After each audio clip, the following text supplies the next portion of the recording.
વિતરાગાય નમો વિતરાગાય નમો અરિહંતાણમ નમો અરિહંતાણમ નમો સિદ્ધાણમ નમો સિદ્ધાણમ નમો આયરિયાણમ નમો આયરિયાણમ નમો વજ્જાયાણમ નમો વજ્જાયાણમ નમો લોય સૌ સાહુણમ નમો લોએ સૌવ સાહુણમ એસો પંચન મુક્કારો એસો પંચન મુક્કારો સૌ પાવપણાસણો સૌવ પાવપણાસણો મંગલાણમ ચ સૌવે સિમ મંગલાણમ ચ સૌવે સિમ પરમમ હવૈ મંગલમ પડમમ હવૈ મંગલમ ઓમ નમો ભગવતે વાસુદેવાય ઓમ નમો ભગવતે વાસુદેવાય ઓમ નમઃ શિવાય ઓમ નમઃ શિવાય જય સચ્ચિદાનંદ જય સચ્ચિદાનંદ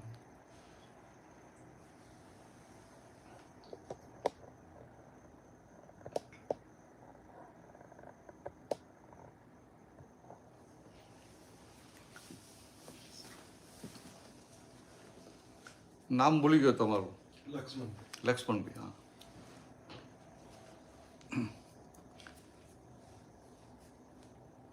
ગઈ વખત બધી વાતો થયેલી ને પૂછજો હવે એમાં આગળ હા મેં જોયું ગઈ વખત તમે સમજણ સારી હતી એટલે મને ગમ્યું હતું ચાલો એને પૂછ્યું ખરું કે પેલા આવવાના જ તો કે આપશે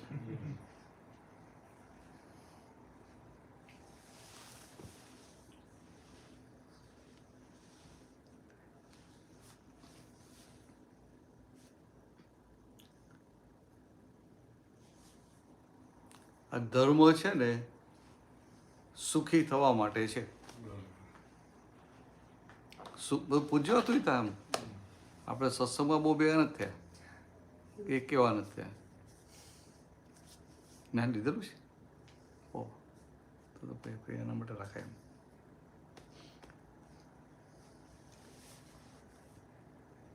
આપણા જીવનનો ધ્યેય શું the goal of our life.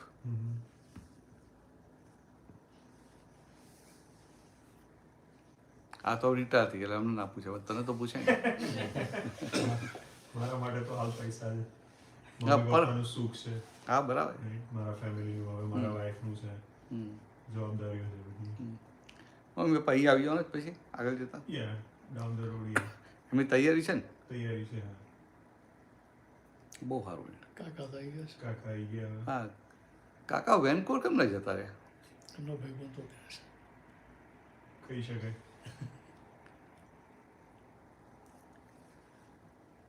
એટલે જીવનનું ધ્યેય છે ને આપણા મનુષ્ય લાઈફ નહીં આપણું ધ્યેય હોય તો એ ધ્યેય કેવું હોય બદલાયા કરે સ્કૂલમાં ભણતો હોય ત્યારે જ્યાં સારા માર્ક્સ લાવવાનું ધ્યેય હોય કે સારી કોલેજમાં સારી પોતાની જેમાં જોતું એમાં એડમિશન મળી જાય પછી ભણી રહે ત્યારે એને શું થાય કે હવે મને સારી જોબ મળે પછી જોબમાં બે ત્રણ સેટ થાય તો કંઈક આમ પ્રમોશન આવે ઇન્ક્રીમેન્ટ મળે એવું બધું વિચારે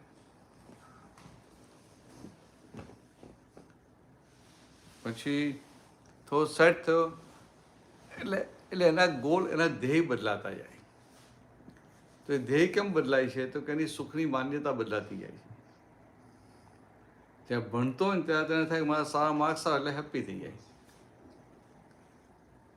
પણ હવે કોલેજમાં સારા માર્ક્સ ભણી લીધું રિઝલ્ટ આવી ગયું તો પછી શું થાય પછી ભણવામાં કોઈ એને ઇન્ટરેસ્ટ પડે નહીં તો કે એની સુખની માન્યતા બદલાઈ ગઈ કે હવે સારી જોબ મળી જાય અને જલ્દી જોબ મળી જાય એટલે ખુશ થઈ જાય હેપી થઈ જાય પાછું થોડો વખત થાય ને એને થાય કે હવે જોબ તો મળી પણ એને કહે કે સારો પગાર સારો હોવો જોઈએ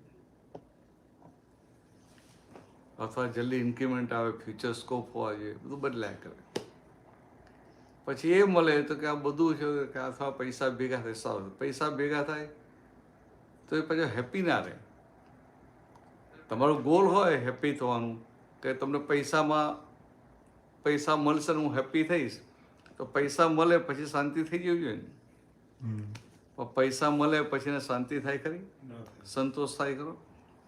એટલે પછી કે હારું હજી સુખ તો નથી આવતું, કે ચાલો લગ્ન કરીએ કે તો પછી લગ્ન કરે. લગ્ન કરે એટલે સુખી થાય ને? ના થાય અમુક તો. ના થાય? ના થાય પછી. પછી પાછી માન્યતા હા, બધું બદલાઈ જાય. Endless છે ને. એટલે એને પછી લગ્ન થાય પછી થોડોક જ થાય લાગે સારું આમાંય સુખ નથી, આમાંય સુખ નથી. એટલે પાછો વિચારે કે હવે આપણું કંઈક સ્ટેટસ બને ને તો સુખ આવે. તો પાછું એવું સ્ટેટસ બનાવે સમાજમાં, ઘરમાં, સગાવાલામાં. એમાંય પાછું જો કંઈક આમ અપમાન કરી નાખે તો એ જો સુખ આવેલું જતું રહે. વિસુડી જાય. પણ એક વસ્તુ છે, એક સિમ્પલ વસ્તુ, કે આ જગતમાં જીવ માત્ર, ખાલી મનુષ્યો નહીં, બધા જ જીવો સુખને શોધે છે. એ તો બરાબર, બધા જ સુખને શોધે છે. પછી એ મોટો માણસ હોય કે નાનો માણસ હોય, ભણેલો હોય કે અભણ હોય, કે ગરીબ હોય કે પૈસાદાર હોય, પણ બધા શોધે છે શું? સુખ. એટલે એને શું થાય કે પછી આ દ્રષ્ટિ છે ને બહારની તરફ હોય, એટલે બહારનું બધું દેખાય ને. બહારનું દેખાય એટલે એને શું થાય? બહાર તો બધું મટીરિયલ છે, એટલે મટીરિયલ જોઈ અને આ મટીરિયલમાં સુખ છે એવું થાય. સમજાય? તો સોપ લીધી તો પછી બીજું મોટું સારું જોઈએ તો કે ના, આના કરતાં આ સારું, એમાં સુખ લાગે એટલે એમાં જાય. ગાડી લીધી એવી હોય તો શું થાય? આ નહીં પણ આ લઈએ, આ નહીં પણ આ લઈએ, થાય કે ના થાય? તારી વાઈફને તું ગાડી લઈ આપે, પણ તું એ જે લઈ આપી એને એ ના જોઈતી, બીજી જોઈતી હોય, તો તું નવી લઈ આપે ને તો એને એટલી મજા ના આવે. હું થાય મેં આ કે આ શું કામ લાવ્યો? સમજાય? એટલે ખરેખર એને એને એને જે જોઈતી એના કરતાં સારી હોય તો એવું થાય. એટલે આખું જગત કેવું છે કે એને સાચું સુખ ક્યાં છે ખબર જ નથી, અને પછી એ આ બીજાનું જોઈ અને એને સુખ માની અને સુખ પ્રાપ્ત કરવા માટે દોડ્યા કરે. એમાં ને એમાં આની આખી જિંદગી પૂરી થઈ જાય. ખ્યાલ? એમાં ને એમાં પૂરી થઈ જાય. તમે તો બંને રિટાયર્ડ હવે, રહો છો અહીંયા જ કાયમ, એટલે એ સારું થયું. અહીંયા આવી ગયા એટલે સારું થયું. પણ ફાવે છે ને ઠંડી? ઠંડી ફાવી ગઈ એટલે વાંધો નહીં. એની ઠંડી ફાવી જાય એટલે પછી વાંધો ના આવે. હા, 8 વર્ષથી એટલે બરાબર થઈ ગયું. એટલે આ સમજવા માટે ઇન્ડિયા હોય તો એવું લાગે કે ફોરેન જઈએ ને તો સુખ આવશે. પછી અહીંયા ભાઈ લાગે ખરું આટલી બધી મહેનત છે આમ, તો પછી સારું તો લાગે. પણ પાછા છોકરાઓ મોટા થવા મળે ને તો પાછું બોજો લાગે. છોકરાઓ મોટા થાય એટલે પાછું બોજો લાગે. કારણ કે અહીંયા એને પેલું એવું હોય ને, આમ ઇન્ડિયામાં હોય કે હવે છોકરાઓ જોડે રહેશે, અહીં કોઈ જોડે રહે નહીં. આ તો પહેલી જનરેશન આવીને એટલે જોડે રહે, પણ સેકન્ડ જનરેશન રહે, થર્ડ જનરેશન તો એનાથી વહેલી છૂટી પડી જાય. લક્ષ્મણભાઈ સમજાયું છે કહેવામાં? એટલે અહીંયા જે છોકરાઓ મોટા થયા હોય ને એવું ના વિચારે કે મા બાપની સાથે રહીશું, કે મા બાપને આપણી જરૂર પડશે. એ શું વિચારે કે મને ક્યાં સ્કોપ છે, ચાલો હું ત્યાં નોકરી કરવા, ધંધો કરવા, નોકરી કરવા જતો રહું. પછી ત્યાં હોય ને પછી ત્યાંથી 2-3 વર્ષ થાય કે હવે અહીંયા મજા નહીં, ચાલો બીજે જઈએ. તો ક્યાંથી ક્યાં ફર્યા કરે. તારું આ મા બાપને જો ફાવે ને એ રીતે ફરવાનું, કે તમે જુદા જ રહો કે. સમજાય? એટલે આ સેકન્ડ જનરેશન આવું થઈ જાય. થર્ડ જનરેશન તો ખાલી પેલો ફાધર્સ ડે, મધર્સ ડે ત્યાં ફોન કરી દે કે ગિફ્ટ આપી જાય, થઈ જાય ને. કારણ કે એની નોર્માલિટી બદલાઈ ગઈ. અને આપણે સુખ સેવામાં માનેલું કે આપણે બધા સાથે હઈએ, સાથે હરીમળીને રહીએ, એમાં સુખ માનેલું હોય. અને આ લોકોનું જુદું હોય. એટલે આપણા કદાચ કોઈક જુદું માને ને એમાંય આપણને દુઃખ થઈ જાય.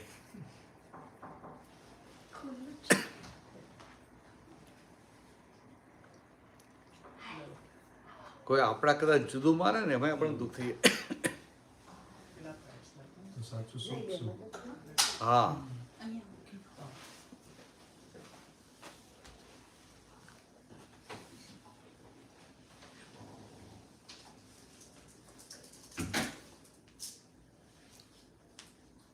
સારો પ્રશ્ન સારો કરે છે. પ્રશ્ન સારો કરે સાચું સુખ શું? બધા parent કરી શકે.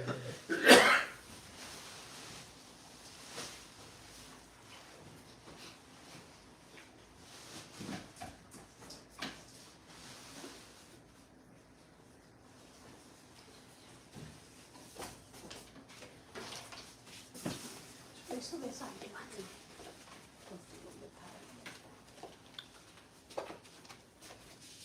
આવશે ને? આવશે ને જે ઉપર બે જજો. ના ના હા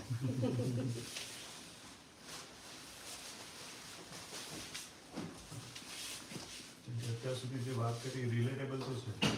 હા સાચી વાત છે, બરાબર છે. એટલે જ હું ખુશ થયો ત્યાં જે પ્રશ્ન કર્યો ને સાચું સુખ શું.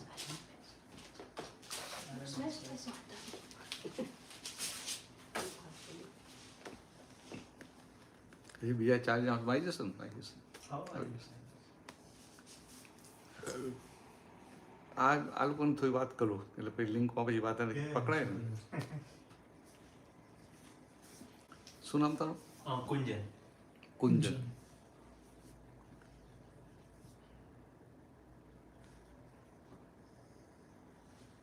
કુંજન આપણે જીવનમાં શું થવાનું શું હોય આપણે? એટલે કઈ રીતે સવારે પણ પૈસા શેના સંદર્ભ પર? આપણો કંઈક જીવનમાં ગોલ હોય કે ના હોય? હા હોય. હા શું ગોલ છે તારો? ત્યારે તો મને કઈ પોતાની હોય કે છે કે મને ખબર નથી. આ તો બધું કરવું છે પણ કંઈક કરવાનું મતલબ કંઈક ને કંઈક રહી જાય છે. હા હા કંઈક ને કંઈક રહી જાય. ના બરાબર છે. હમ. એટલે તારા આવતા પેલા જ વાત કરતો હતો. ક્યાં કઈ બાજુનું તું? હું લુણાવાડા. લુણાવાડા. હા. ઓહ બરાબર. ગોધરાની બાજુમાં. હા ગોધરાની નજીક. હું ડાકોરનો એટલે લુણાવાડા ઘણા બધા ત્યાં આપણા અમારા બધા ખરા ત્યાં એટલે. કુંજન. કુંજન. તો કુંજન કેવું હોય કે જન્મ થાય ને છોકરું મોટું થાય ને પછી સ્કૂલમાં જાય તો એની અંદર ધ્યેય શું હોય કે સારા માર્ક્સ આવે. એટલે સારા માર્ક્સ આવે એમાં તો હેપી થઈ જાય. ખુશ થાય કે ના થાય? પણ પછી ભણી રહ્યા પછી સારા માર્ક્સ આવે તો માર્ક્સ જ જોઈને ખુશ થાય? કશો આનંદ આવે નહીં. પણ એમાં તો એક જ માર્ક વધારે તો કેટલો આનંદ આવી જાય. એટલે ખાલી વાત શું કરતા હતા કે આ જગતના બધા જ જીવો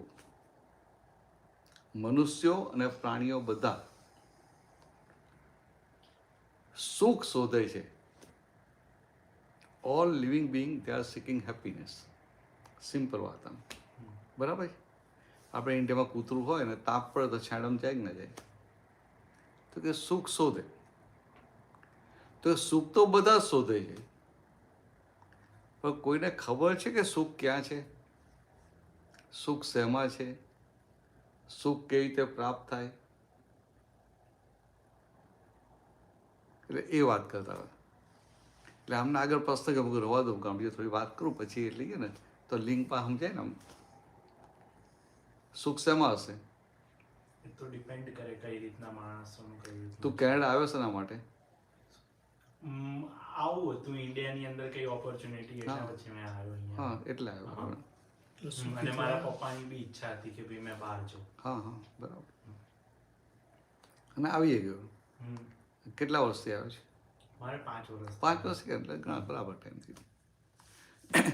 એટલે તને સમજાવવા માંગતો કે તું ઇન્ડિયાથી કેનેડા આવ્યો ને તો તને શું હતું અંદર કે ભાઈ આ હું કંઈક ત્યાં અહીંયા છું ને ત્યાં જઈને નોકરી કરી ધંધો કરી જોબ કરીશ તો આઈ વિલ બી હેપી એમ. અહીંના કરતાં સારું છે બરાબર. તમે એ તો જ કંઈ પાસે ટીંગાઈને આવેલા? ના હું બી એઝ અ સ્ટુડન્ટ જ આવી હતી પણ એના પછી આવી ના અહીંયા હતો એટલે આવી. એટલે અહીંયા બંને ભેગા થઈ ગયા? ના અમે પહેલા ઓળખતા હતા હા હા ફ્રેન્ડ્સ હતા. ના બરાબર. એટલે તે કીધું ને અહીંયા બંને ભેગા થઈ ગયા તમે ક્યાં ના? હું જામનગરની. જામનગર એટલે કાઠિયાવાડી. કાઠિયાવાડી એમ કાઠિયાવાડી પણ શું કહેવાય કે હું બોર્ન જામનગર થઈ છું પણ મારા મમ્મી પપ્પાનું એમનું ગામ છે ને મોડાસા માલપુર બાજુ છે. હા એટલે એક જ બાજુના છે, એરિયા એક જ છે. હા હા મૂકો તું કાઠિયાવાડી ના આ બાજુનું કેમનો મેળ પડે? હા એટલે અમે પહેલેથી જ ત્યાં જ રહીએ છીએ ના જામનગર. હા બરાબર છે. એટલે ખાલી રહે છે જામનગર પણ આમ તો મૂળ તો આ બાજુ ને મોડાસા એટલે. વતન હા મમ્મી પપ્પાનું એ બાજુ મોડાસા. એટલે હું શું કહેવા માંગતો હતો કે આપણે અહીંયા આવ્યા ને તો આપણને એવું હતું કે આ દ્રષ્ટિમાં શું હોય કે અહીંયા જશું, આ થોડું ભણશું, ત્યાં નોકરી કરશું, હાથમાં પૈસા આવશે એટલે આપણે સુખી થશું. એટલે ગોલ પૈસાનું નથી, ગોલ છે સુખી થવાનું. પણ આપણને સમજાય નહીં એટલે એને લાગે શું કે હાથમાં પૈસા આવશે તો હું સુખી થઈશ. ખ્યાલ આવે? પછી નોકરી મળે તો એને શરૂઆતમાં બહુ સારું લાગે, પણ 5-6 મહિના વર્ષ જાય ને પછી ખબર પડે ખબર આના કરતાં આ કંપનીમાં હોત ને બહુ સારું પડે. ત્યાં સેલરી વધારે મળે છે ને પ્રમોશન જલ્દી આવે છે, સ્કોપ એ સારો છે. તો શું થાય, પછી નોકરી મળી હોય ને તો સુખ ના લાગે. ખરા? નોકરી મળી હોય તોય ના લાગે. એટલે એની સુખની માન્યતાઓ બદલાયા કરે. તો કે આવું કેમ થાય છે? તો કે એને ખબર જ નથી એ ખરેખર સુખ શેમાં છે. એટલે આ દેખાય ને આંખોથી કે ભાઈ આ પેલી વ્યક્તિ સુખી છે. કેમ સુખી છે? તો કે ભાઈ બહુ પૈસા છે એટલે સુખી છે, તો લાવ હું પૈસા કમાઉં. ભાઈ કે આ વ્યક્તિ સુખી છે કેમ? તો કે એનું ઘર મોટું છે, સારી ગાડી છે, તો થાય કે આવું મારી પાસે તો હું સુખી થઈશ. તો એ કરવા જાય. પછી આવે પણ પાછું સુખ દેખાય નહીં. સમજાય? એને ધ્યેય નક્કી કરેલો હોય કે મારે જો $20 મિલિયન હોવા જોઈએ અને 20 આવી જાય પછી એ સુખી હોવો જોઈએ ને. then you should be contented, satisfied હોવો જોઈએ ને. એવું બને ખરું? ક્યારેય ના બને, ક્યારેય ના બને. એટલે પછી એનું શું થાય કે પૈસા હોય પણ બીજા બધા દુઃખ દેખાય કે પૈસા તો છે, બાજુના છોકરાનો તકલીફ છે, આ વાઈફની તકલીફ છે, આ હસબન્ડની તકલીફ છે, આ સાસુની તકલીફ છે, આ ભાઈની તકલીફ છે, આ બહેનની તકલીફ છે, હેલ્થની તકલીફ છે, અથવા કે સારું એવી જગ્યાએ ફસાઈ ગયા છે ને કે ઇન્ડિયા જવું હોય ને તો અહીંથી ત્યાં સુધી જવું પડે, ત્યાં જવું પડે. એટલે જેનું રીઝન આમ કે કશું મહત્વના એવા કારણોથી પોતે દુઃખી થયા કરે બધું હોવા છતાં. એટલે આપણા ભારતના લોકો છે ને, ઇન્ડિયન લોકો, એને વિકલ્પી કહે. સાંભળ્યું છે વિકલ્પી? નહીં સાંભળ્યું? તે નહીં સાંભળ્યું? તે તો સાંભળ્યું છે ને? હા એટલે મતલબ એક જગ્યાએ આપણને ખુશી મળી ગઈ તો પછી બીજી જગ્યાએ વિકલ્પ શોધ્યા કરે, ઓપ્શન શોધ્યા કરે. એટલે આપણા ધર્મમાં એવું કે વિકલ્પ અને નિર્વિકલ્પ સમાધિ. સાંભળ્યું? નિર્વિકલ્પ સમાધિ એવું ને સાંભળ્યું? વિકલ્પ એટલે તે કીધું આમ કે ઓલ્ટરનેટ. એટલે વિકલ્પ એટલે શું કહેવા માંગે છે કુંજન કે આ કુંજન એ તારું નામ છે, બરાબર? કે તારો જન્મ થયો અને નામ કુંજન આપ્યું અને પછી તું જન્મ્યો ત્યારે તને હતું કે હું કુંજન છું એવું? તને જરાય નતું. પછી નામ આપ્યું ને જેમ જેમ મોટો થતો એ બધા બોલાવે કુંજન કુંજન કુંજન. ધીરે ધીરે એ માન્યતા અંદર ઊભી થતી જાય. જન્મ્યો ત્યારે માન્યતા નથી પણ ધીરે ધીરે માન્યતા ઊભી થતી જાય. એટલે આ કેવી બિલીફ છે? Created belief. એક બિલીફ છે, ખરેખર નથી. સમજ્યા? માન્યતા એટલે એ માને છે કે હું કુંજન છું. આ તો તને કુંજનની જગ્યાએ કિંજલ નામ આપે કે બીજું ત્રીજું નામ આપી તો શું થઈ જાય? કુંજન જે કુંજલ આપ્યું તો શું થઈ જાય? તો તારી આખી બિલીફ બદલાઈ જાય. સમજાય? આખી બિલીફ બદલાઈ જાય ને. કેમ હશે છે કે ભૂલ થઈ? નામ ગમ્યું. હા હા હા. પણ કે હવે જાત જાતના આમ બીજું કોઈ પણ નામ આપ્યું હોય, ચંદુભાઈ નામ આપ્યું તો ચંદુભાઈ થઈ જાય કે ના થઈ જાય? હા એટલે એ તો એ થવાનું છે, તો જેવું નામ આપ્યું હોય. અને આ દુનિયાનું એક મોટું આશ્ચર્ય છે કે જેનું જે નામ પડ્યું હોય ને બીજા બધાને લાગે આવું કેમ નામ પાડે, પણ એને ગમતું હોય, ગમે કે ના ગમે, એને ગમે, બીજા બધાને થાય કે આવું કેમ નામ પાડ્યું.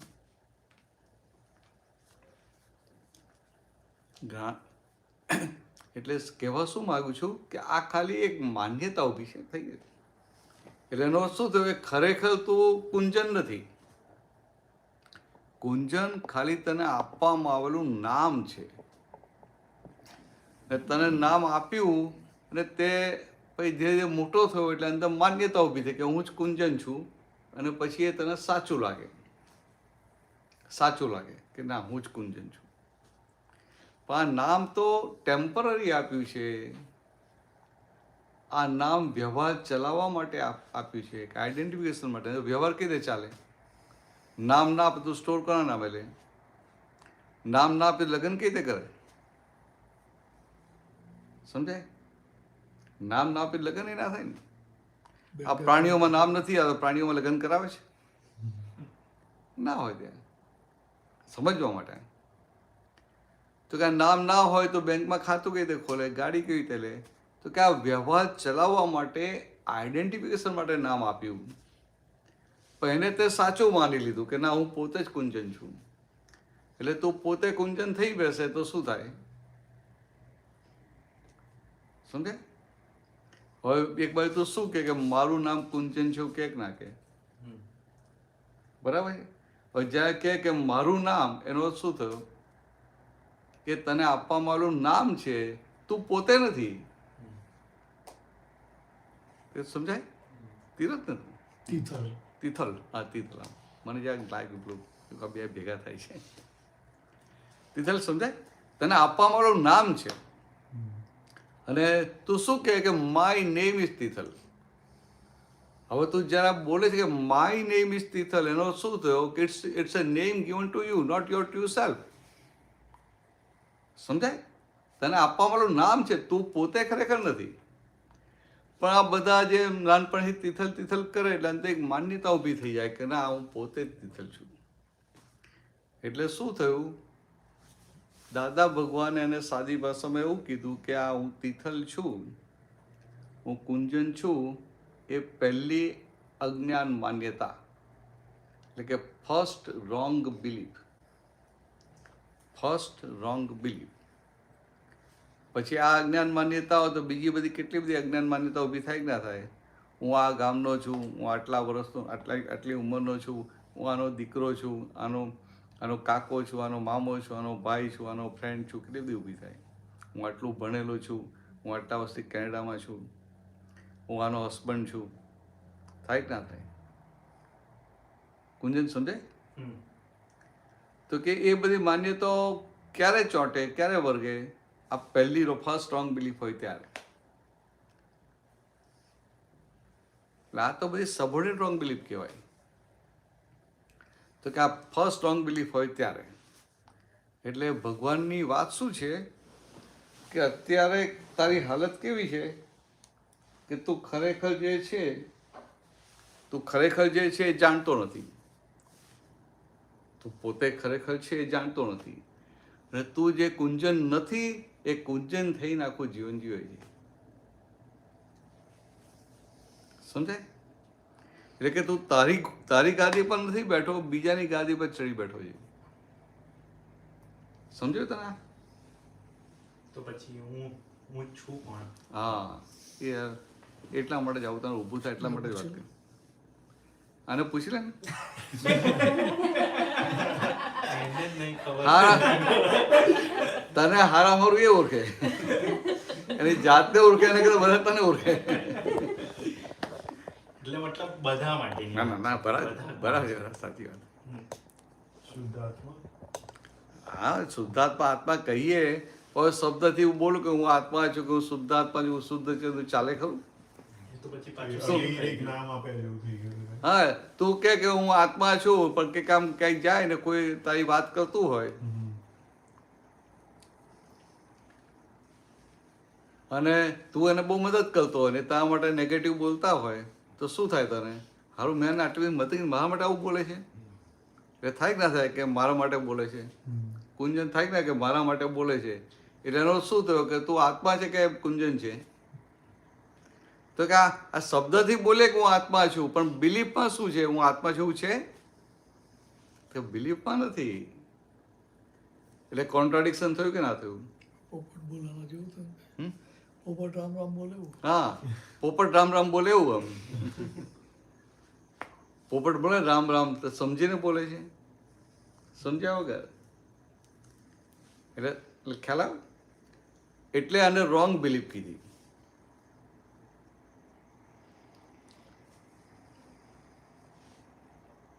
હું કુંજન છું એ પહેલી રોંગ બિલીફ, પણ આ ફંડામેન્ટલ રોંગ બિલીફ છે. એટલે આ રોંગ બિલીફ હોય તો બીજી બધી રોંગ બિલીફો ચોંટી જાય, પણ આ જો રોંગ બિલીફ ના હોય તો બીજી રહે નહીં. જેમ જાનું થડિયું કાપી નાખે તો ડાળી પાંદડા કશું રહે જ નહીં. તો કે આ એટલે ભગવાને એવું કીધું કે આને શું કહેવાય? તમે તે જે કહ્યું હું કોણ છું, એટલે હું કોણ છું એ જાણતા નથી ત્યાં સુધી અજ્ઞાન કહેવાય. અજ્ઞાનને ઇંગ્લિશમાં ઇગ્નોરન્સ કહે. પણ કઈ ઇગ્નોરન્સ? તો કે મને આ બધું આવડતું નથી. તો કે ના, એ નહીં, self ignorance. You are not knowing your true self, એને ઇગ્નોરન્સ કહી.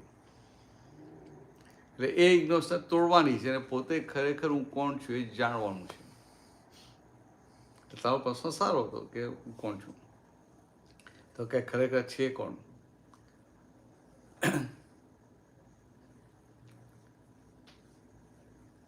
જો આને જે કંઈક પ્રશ્ન કરી એટલે ખબર પડશે હમણાં.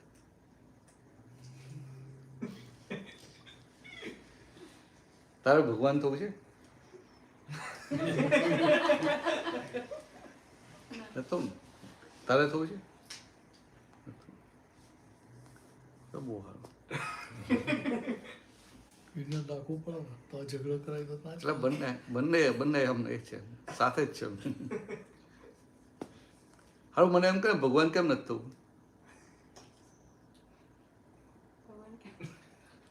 સારો પ્રશ્ન. હા, હું તને પૂછું પહેલા. જામનગર પહોંચ્યો છે. હા, જુનાગઢ નહીં આવે. જો એમાં સાચું સુખ હોય તો થવું. હા, એમાં સાચું સુખ હોય થવું છે. હા, બરાબર. પણ આ તો આ કેમ આ ભગવાન નથી થવું? આવું કેમ બોલે ભગવાન નથી થવું? સંસાર છોડી દેવો પડે ને ભાઈ. આને છોડી દેવો પડે એટલે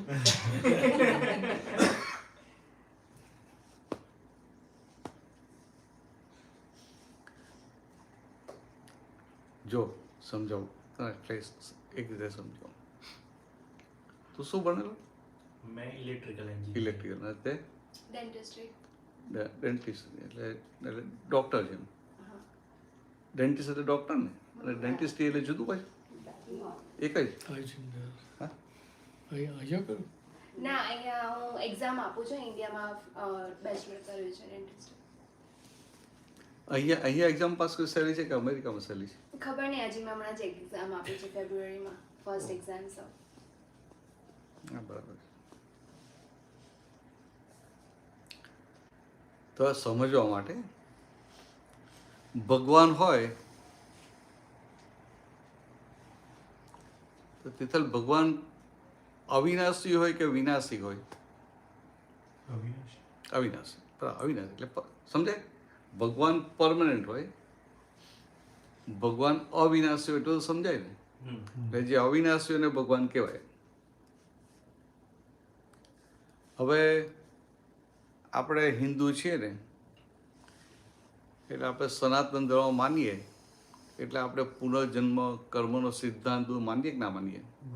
આપણે ભલે ખબર ના હોય કેવી રીતે છે, ભલે ખબર ના હોય, but we do believe in રિબર્થ and in principal of કર્મ. બરાબર? તો અત્યારે તો તું છે, બરાબર? અત્યારે તું મારી સામે બેઠો છે. ના ના, અત્યારે તું અહીંયા બેઠો છે, બરાબર?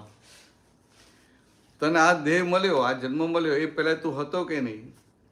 ક્યાં હતો, શું હતો તને ખબર નથી, બસ હતો ને. એમ જોઈએ તો હતો.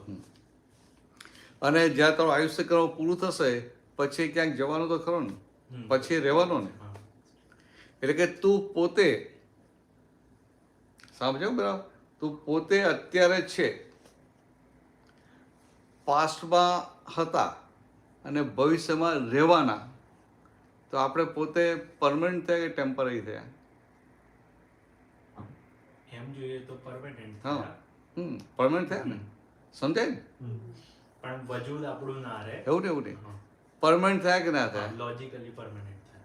હવે લોજિકલી સમજવું પડે ને હા.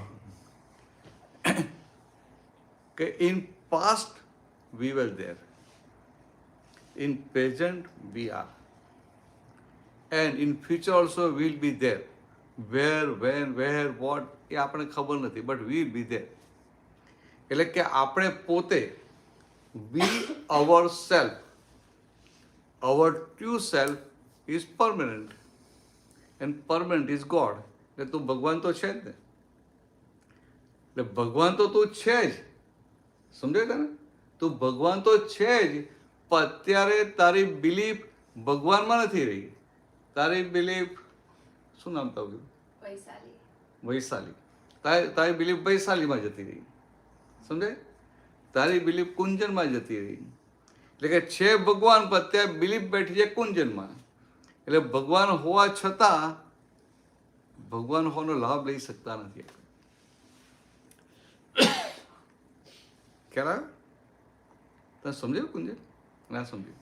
થોડું થોડું. થોડું હા, કઈ વાત નથી. Very deep, hmm? Very deep. હા, પણ આમ સમજવા જેવું છે. એટલે કે ખરેખર તું ભગવાન જ છે, એટલે ખરેખર તું પરમનન્ટ છે. પણ અત્યારે તારી બિલીફ, તારી માન્યતા ટેમ્પરરીમાં બેઠી છે, એટલે એને લઈને તું ટેમ્પરરી થઈને જીવે છે. એજ એ બ્રહ્માંડ, તો એ જે ભગવાન, તું આખા બ્રહ્માંડનો સ્વામી છે. પણ હવે તું આ કુંજન થઈને જીવે છે, એટલે તારું જે મકાન હોય, ફ્લેટ હોય, એટલાનો જ માલિક થઈ ગયો ને. સમજાય? એક સમજવા માટે ખરેખર છે ભગવાન જ, પણ શું છે કે આ ભ્રાંતિથી પોતે ભગવાન છે એ વિસ્મૃત થઈ ગયું, એ વિસરાઈ ગયું, અને પોતે જે નથી એ માની લીધું. એટલે તું અત્યારે તારું આખું જીવન જીવે છે ને, કેવી રીતે જીવે છે? તું જે નથી એ થઈને જીવે છે. તમે બધા લીધેલું છે ને? રહે છે ને? હું શુદ્ધાત્મા જે રહે છે ને, તો સારું. ક્યારેક ક્યારેક ડખરાઈ જાય છે. એટલે ક્યારેક રહે છે, ક્યારેક ડખરી જાય છે.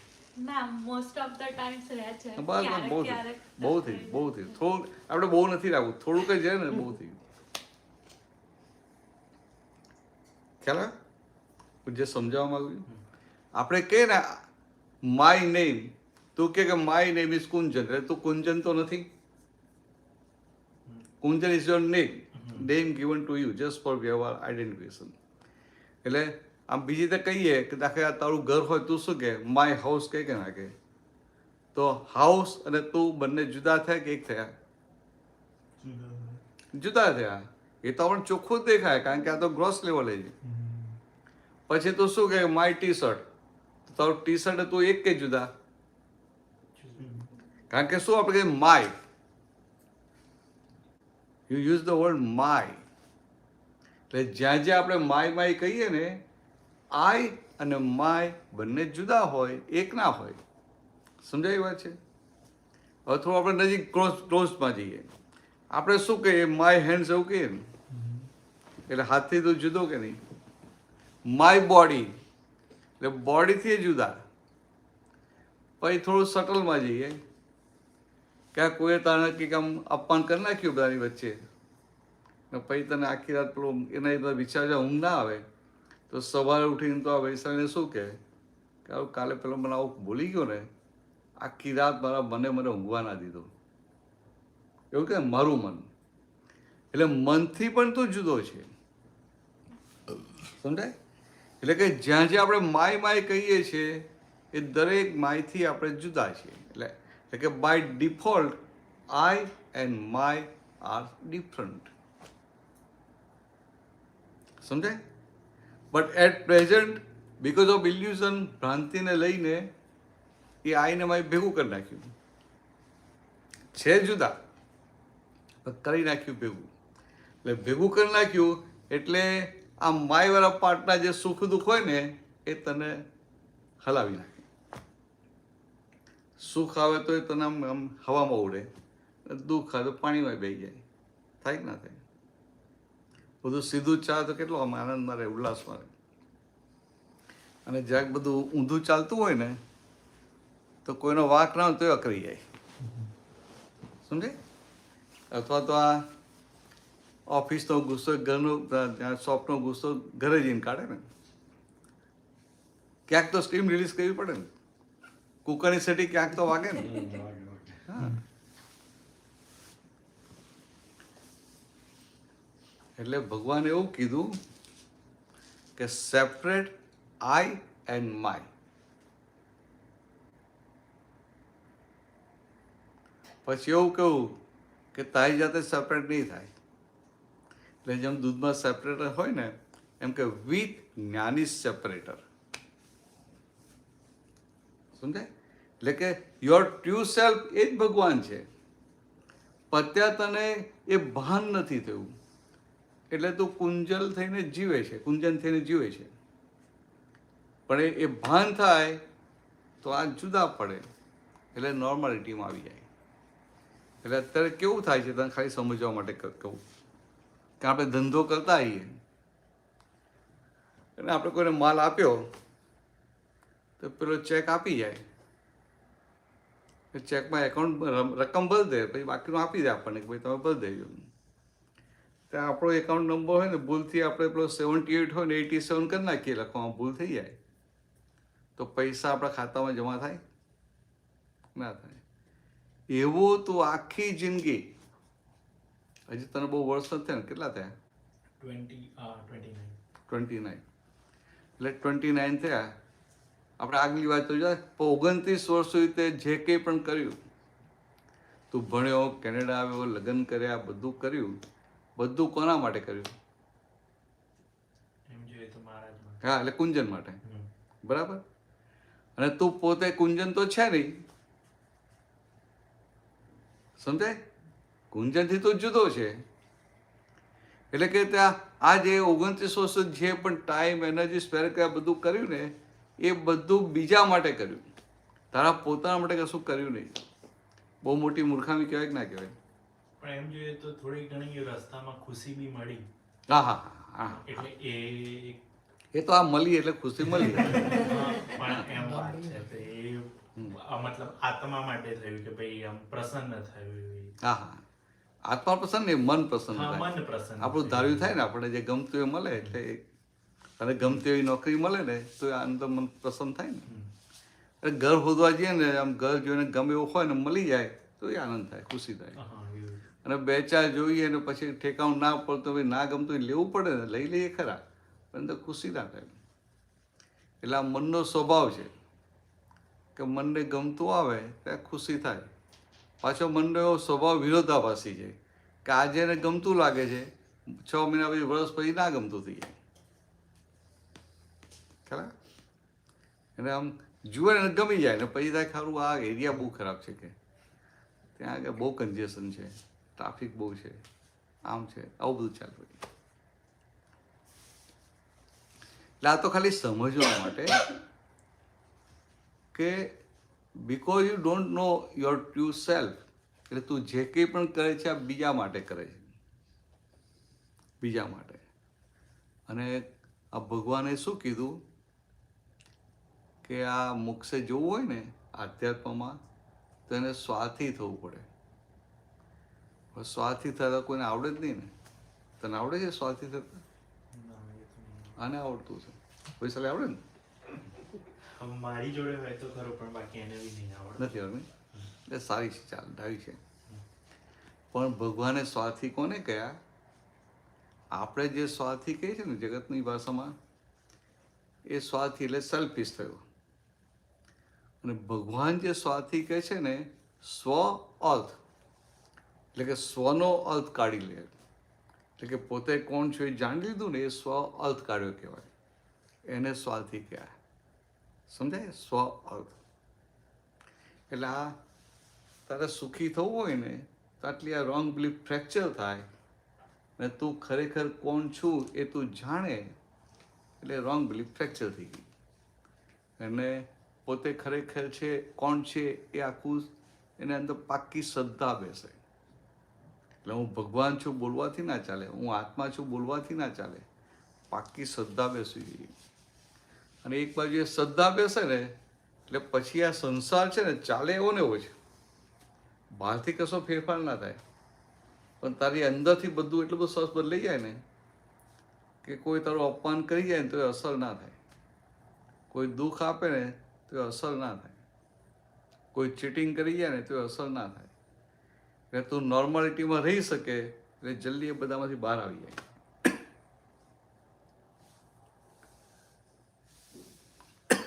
એટલે જોજે કોઈક વાર આવું રાખજે કે આ હું કોણ છું જાણી લેવું છે. ના જાણવું પડે, હા જાણવું તો પડે. આપણે આ ભણ્યા કર્યા બધા આટલો ટાઈમ આપે, આપણે ખરેખર હું કોણ છું જાણવું ના પડે. પણ લુણાવાડા જાણીએ કઈ રીતે મતલબ હા એ વસ્તુ કેવી જાણવું રીતે ખબર પડે? જાણવું છે ખરું તારે? જાણવું તો છે જ ને. ના ના આપણે વાત થઈ એટલે અંદર ઊભું થાય ને જાણવું તો છે જ ને. વૈશાલી જાણવું છે? એને તો જાણવું છે, તારે અહીં જોડે જવું પડે ને નહીં? આજે આ સ્વભાવ આ છે ને અત્યારે આવું હોય, ઇન્ડિપેન્ડન્ટ હોય. અને પહેલાંના જમાનામાં શું હતું, ભગવાને જે લગ્ન કીધું ને, ખાલી આ સમજવા માંગુ છું. લગ્ન એટલે શું? આપણે થાય કે આપણા બ્રાહ્મણે ભૂદેવે લગ્ન કરાયા, હસમાપ કર્યો ને બધું આમ થયું એટલે આ લગ્ન થઈ ગયું, એમ એવું લાગે ને કે આ પતિ પત્ની થઈ ગયા. ભગવાનની ભાષામાં લગ્ન કોને કહેવાય? કે તમે બંને છો, ભલે તું લુણાવાડા મોડાસા બધું એક જ એરિયા કહેવાય ને, પણ છતાં બંનેનો you both are Born and brought up in a different way. બરાબર છે? તું જે રીતે મોટો છો, તારી જે અંદર જે ડિઝાઇન છે એની ડિઝાઇન છે, બંને જુદી હોય કે ના હોય. એટલે ભગવાને શું કહ્યું, પતિ પત્ની ક્યારે કહેવાય, લગ્ન થયું ક્યારે કહેવાય? કે બંનેના મન પેરેલલ ચાલે ત્યારે ભગવાનની ભાષામાં લગ્ન આ કહેવાતા. હવે આ કલયુગ છે એટલે એ તો પોસિબલ ના હોય ને. હોય પોસિબલ? ક્યારેય ના ચાલે. તે જાતે સિલેક્ટ કર્યું છે તોય ના ચાલે. એક સમજવા માટે તો ભગવાને શું કીધું કે આ કલયુગમાં બંનેના મન પેરેલ ચાલે નહીં. એટલે પછી આ ગોળમાં લગ્ન કરાવે ને ત્યારે પેલું બોલે કે વર કન્યા પધરાવો કે ને, પછી કે વર કન્યા સાવધાન બોલે ને, એવું બોલ્યા હશે ને તાર લગ્ન વખત? અમે મતલબ કોર્ટ મેરેજ જ કર્યા. કોર્ટ મેરેજ કે પેલા કર્યું નતું નહીં? ના, એન્ગેજમેન્ટ જ કર્યા. હા કઈ વાત નથી. હા ભાઈ તો બીજા લગ્નમાં સાંભળ્યું બીજું પંડિત બહુ દૂર હતો. બહુ ઉદાર સારું કહ્યું કોર્ટ મેરેજ કરે બધું પતી જાય ને જલ્દી જલ્દી. અરે સમજવા માટે એટલે લગ્નમાં પછી એને ચોરીમાં પધરાવણા થાય ને એટલે આ ગોળ મહારાજ કહે વર કન્યા સાવધાન. એટલે બંનેને શું લાગે કે હવે આ લગ્નની પેલી વિધિ ચાલુ થાય છે ને એટલે અમને એલર્ટ કરે છે, સાવધ કરે છે. પછી આખી વાત બહુ જુદી છે. એ શું કહેવા માગે કે હવે તમે બંને આ લગ્નના પવિત્ર બંધનમાં બંધાવાના. બરાબર? એટલે શું કરવાનું કે બંને સાવધાન થઈને રહેવાનું.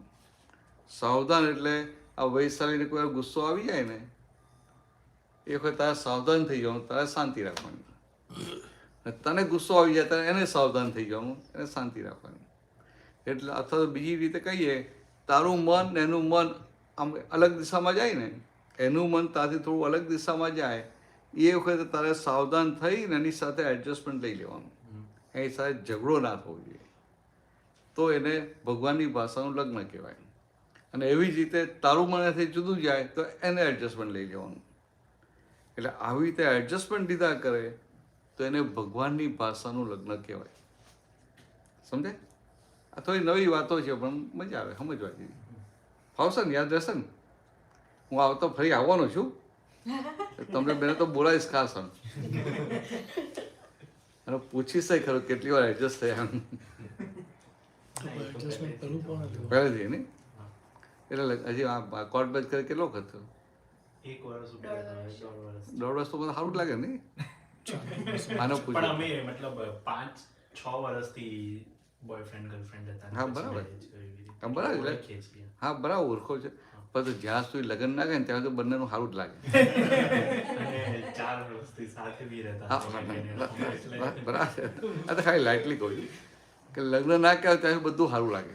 હા, એટલે એ જે વચ્ચેનો જે બફર પિરિયડ હતો ને એમાં સેટ થઈ ગઈ બધી ટ્યુનિંગ. ના સારું પણ સારી વસ્તુ છે મતલબ આ તો ખાલી સમજવા માટે કે આપણી જે હ્યુમન લાઈફ છે ને તે લાઈફમાં આવી બધી વસ્તુ શીખી લેવાની હોય કે આપણું આ ઘર છે ને ઘર એક આમ મંદિર જેવું થઈ જવું જોઈએ એટલે તમે બંને એકબીજા સાથે એડજસ્ટ થાઓ ને તો સુંદર વ્યવહાર લાગે કે ના લાગે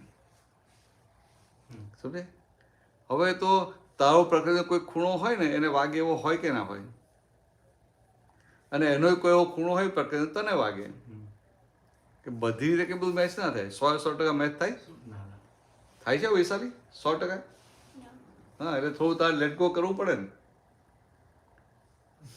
કોમ્પ્રોમાઇઝ કરવું પડે ને 100% ના હોય 90% હોય 80% હોય કરવું પડે ને ચલાવી લેવું પડે. હું તારા પક્ષમાં જ છું તું ગભરાઈ જાય ના પણ હું કોમ્પ્રોમાઇઝ કરી દઉં છું. હા તું કરે છે કે એ કરે છે હું કરી દઉં છું. એ નથી કરતી So, એ બી કરે પણ 10% 20%. આ તો મેં 70-80%. હા ના બરાબર છે એટલે આ વાત કરી છે આ તમારા બે વચ્ચે ઝઘડો થાય તો શું કરવાનું એક તમને એક નાની ચાવી આપું કરવું. હમણાં થતા નથી ને શું? ના. આ તો ચાંદી છે આ તો ચંદ્રમુખી છે. હા હમણાં તો ચંદ્રમુખી જેમ કે છે હવે ત્યાં સિંધીઓ એવું કહે કે લગ્ન થાય ને તો પહેલા 3-4 વર્ષ તો ચંદ્રમુખી પહેલા 5 વર્ષ ચંદ્રમુખી પહેલા 5 વર્ષ કે ચંદ્રમુખી હોય પછીના એટલે કે એની 5 વર્ષ પત્ની એના આમ ચંદ્રમુખી લાગે પછી ધીરે શાંત ધીરે લાગે. પછી પછી પછી બીજા 5 વર્ષ જાય ને પછી ધીરે ધીરે સૂર્યમુખી લાગે એક 2-3 છોકરાઓ થાય ને પછી સૂર્યમુખી લાગે અને પછી તો છોકરાઓના લગ્ન થાય ને તો પછી જ્વાલામુખી થઈ જાય બીજા 5 વર્ષ થાય એટલે આ તો લાઈટ લ્યો એટલે કહેવા શું માગતો હતો કે આ તમારા બંને વચ્ચે કંઈક થાય તો એડજસ્ટમેન્ટ તો લેવું પડે ને હમ. તો પહેલું એડજસ્ટમેન્ટ પતિએ લેવાનું કે પત્નીએ લેવાનું? હા તું બતાવી દે પણ હું તમને એક દાદા કોઈ બી ભગવાન એક લઈ લે તો બી ચાલે. હા પણ દાદા ભગવાનની માસ્ટર કે આપું છું બહુ સમજવા જેવું. એવું નહીં, પહેલું એડજસ્ટમેન્ટ લે કોણ હા તો આને કીધું ને આને પાછળ કે ને જસ્ટ સ્માર્ટ પહેલા અરે એ તો એટલે પહેલું એડજસ્ટમેન્ટ કોને લેવાનું એવું પૂછતો હતો ને એટલે આને પૈસા કેવું કે આને કુંજને લેવાનું એમ. હમ. તને શું લાગે પતિ પત્નીમાં ઝઘડો થયો તો પહેલું એડજસ્ટમેન્ટ પતિએ લેવાનું કે પત્નીએ લેવાનું? પતિ પતિએ નહીં જો હવે ખરેખર શું હોય પતિ અને પત્ની બેમાં સ્માર્ટ વધારે કોણ હોય?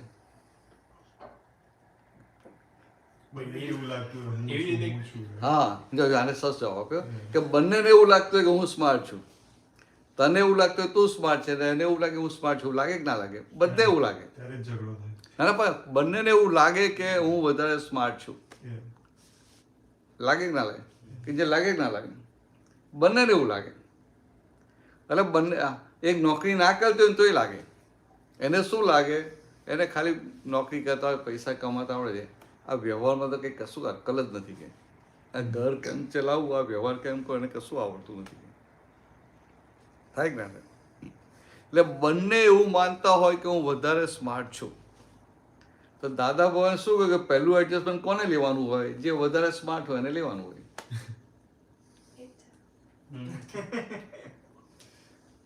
પણ અંદર ખાને આપણે એવું જ માની કે હું વધારે સ્માર્ટ છું એટલે આપણે પહેલું એડજસ્ટમેન્ટ લેવાનું ચાલુ કરવું પડે.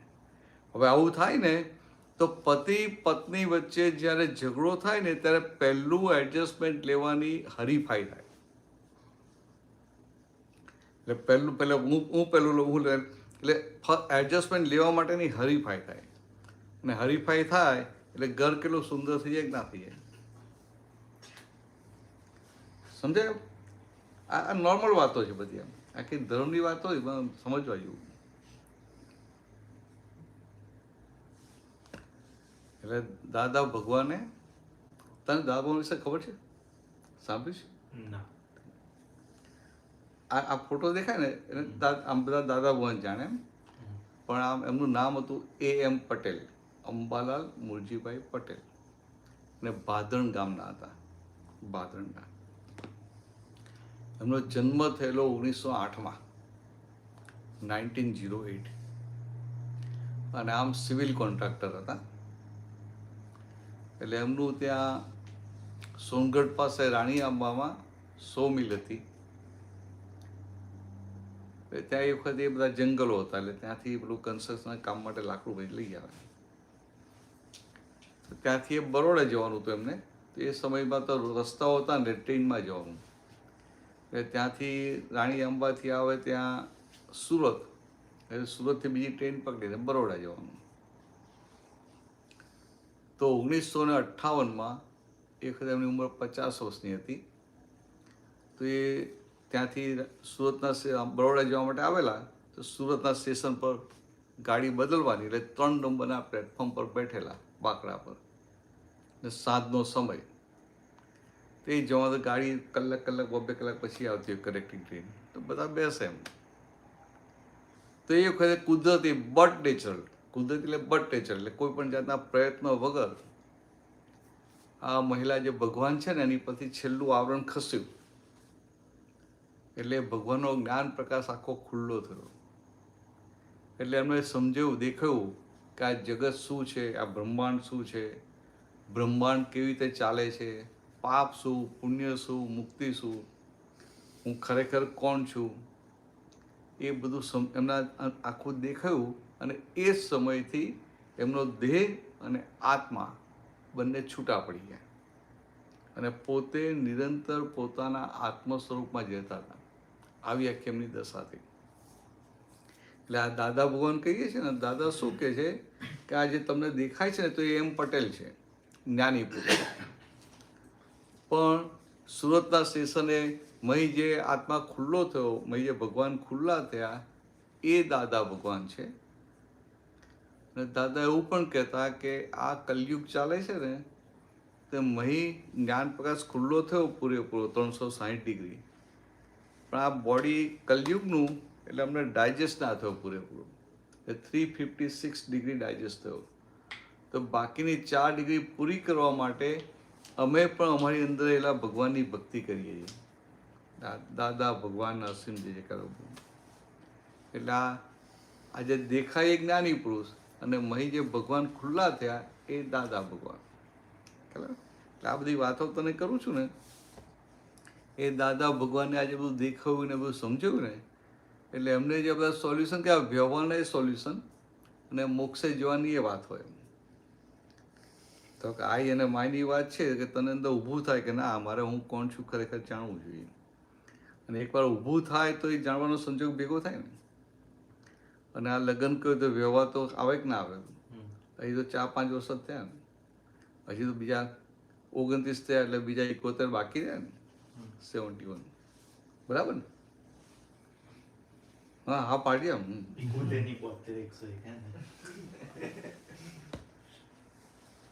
એટલે હજી બીજા 71 બાકી રહ્યા, તો બધો આખો વ્યવહાર બધો આવે ને. કે આ વ્યવહારમાં પણ આપણે અપડાઉન બધા આવ્યા કરે. આપણને એવા સંજોગો આવે કે આપણે એડજસ્ટમેન્ટ લેવા પડે. આપણે એવા સંજોગ આવે કોઈ આપણે ઝઘડો કરે, તો કે બધામાં સારી રીતે બહાર આવવું પડે ને. એટલે વ્યવહારની પણ વાતો એમના નિમિત્તે નીકળી, અને આવી રીતે મોક્ષે જવું હોય એના માટે પણ ખ્યાલ. એટલે આ વાતો એના માટે કરતા હતા. એટલે આઈ ને માની જે વાત કરી ને, તો આમ ભગવાન એટલે બીજું કંઈ નહીં. આ capital I into inverted comma I plus my is equal to જીવાત્મા, એન્ડ આઈ વિધાઉટ માય એટલે પરમાત્મા. બહુ સિમ્પલ જ છે, અઘરું નથી. અને મોક્ષે જવાનું અઘરું ક્યારેય હોય નહીં. છૂટવાનું અઘરું ના હોય, સમજાય? આ તો શું એન્જિનિયર ઇલેક્ટ્રિકલ, તું ઇલેક્ટ્રિકલ એન્જિનિયર થયો ને તો કુંજલ તો જ્યારે જન્મ્યો ત્યારે ઇલેક્ટ્રિકલ એન્જિનિયર હતો? ના. તો તું જે નતો એ થવા માટે તારે 20-21 વર્ષ મહેનત કરવી પડી કે ના કરવી પડી? સમજાય તીથલ? તું જન્મ્યો ત્યારે આ એન્જિનિયર નતો, સિવિલ એન્જિનિયર હતો નહીં. સિવિલ એન્જિનિયર એટલે તગારા પાડવા છાપ ને, મિકેનિકલ એન્જિનિયર એટલે હથોડા છાપ, અને આ ઇલેક્ટ્રિકલ એન્જિનિયર એટલે સ્ક્રૂ ડ્રાઈવર છાપ, એવું કહેવાય. આવું કહેતા પેલા, હું એ સિવિલ એન્જિનિયર છું, તગારા પાવડા છાપ. પણ લોંગ બેક 77 એ વખતે 5 વર્ષનો કોર્સ હતો, પછી 4 વર્ષનો થઈ ગયો. તો કેવું છે કે તું જન્મ્યો ત્યારે સિવિલ એન્જિનિયર નતો, એટલે તું જે નતો એ થવા માટે તારે ખૂબ મહેનત કરવી પડી ને, સમજાય? અને મુક્તિ એટલે શું? પોતે જે છે એ થવાનું છે, સમજાય? મોક્ષ એટલે પોતે જે છે એ થવાનું છે. તો પોતે જે છે એ થવામાં મહેનત હોય, પોતે જે નથી એ થવામાં મહેનત હોય. સમજાય? બહુ સિમ્પલ વાત છે. તું એન્જિનિયર નથી તો એન્જિનિયર થવામાં તને આટલો વાર લાગે. તું આ ડેન્ટિસ્ટ નહીં તો તને ડેન્ટિસ્ટ થવામાં કેટલા વર્ષો ગયા ને. પણ પોતે જે છીએ થવામાં કેટલી વાર લાગે? આપણે પેલા સ્કૂલમાં, અમારા જમાનામાં સ્કૂલમાં આપણા ગુજરાતીમાં ગુજરાતીની પાઠ્યપુસ્તકમાં પેલી વાતો આવતી કે એક સિંહનું બચ્ચું હતું, એની માથી છૂટું પડી ગયું તો ભરવાડને દયા આવી એની સાથે લઈને ચાલ્યો. તો ઘેટા બકરા સાથે ચાલે તો એને એવું થયું હું આ ઘેટા બકરા જેવું છું. એટલે ઘેટા બકરા દોડે એમ એ દોડે, બધું પેલા ગભરાય તો આ ગભરાય એમ. પછી એને એકદમ કોઈ સિંહની ગર્જના સાંભળી, એટલે તો તેને સામે ગર્જના કરી, તો બધા ઘેટા બકરા તો ભાગી ગયા. તે સિંહનું બચ્ચું હતું, એને ભલે ભ્રાંતિ ઉભી થઈ ગઈ કે હું આ ઘેટા બકરા જેવું છું, પણ પાછો સિંહ થતા એને વાર કેટલી લાગી?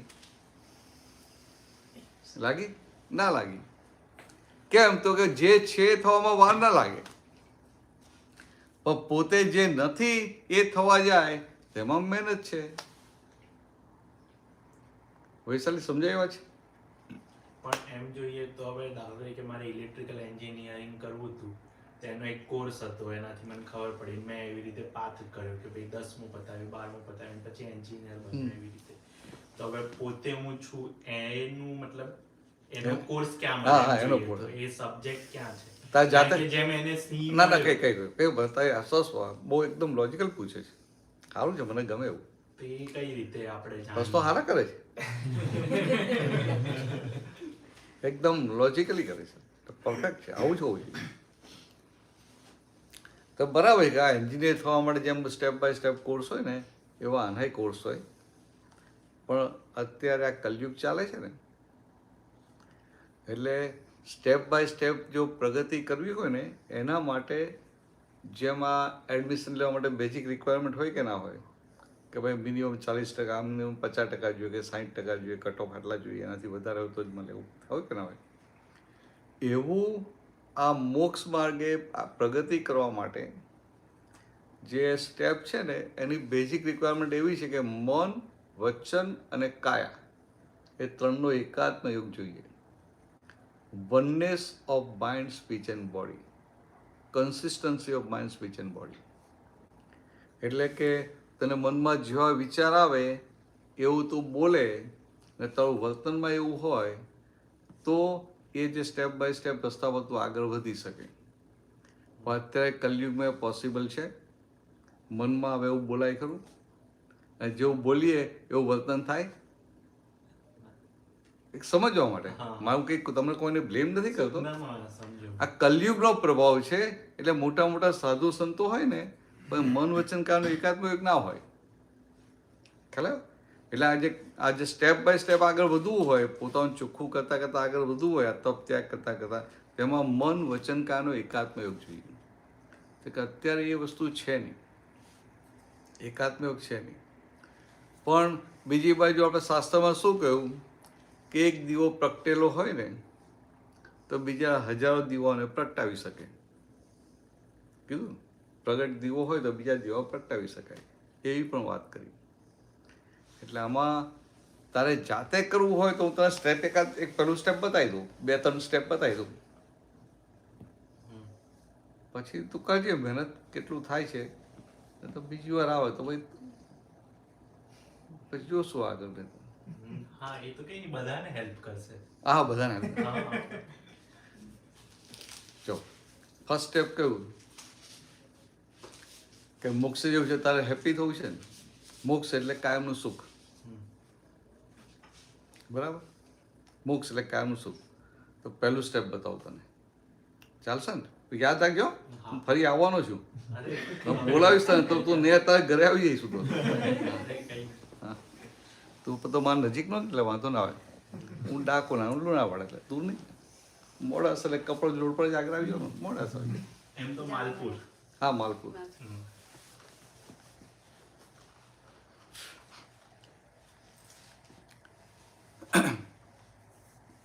જો સિમ્પલ છે, એકદમ સિમ્પલ બતાવું. 2 સ્ટેપ ખાલી બતાવું છું આજે તને. પહેલું સ્ટેપ શું છે? કયા ભગવાનને માને તું? હું શ્રીનાથજી બાબાને. શ્રીનાથજી ભગવાન, એટલે વૈષ્ણવ છે. વૈષ્ણવ. એટલે આમ આ વાણિયા, વાણિયા. વૈષ્ણવ વાણિયા. તો શ્રીનાથજી બાબાને માને છે ને? તું એ વાણિયા જ છે? તો પટેલ છે. તો આ વાણિયો કેમ ન પકડ્યો તે?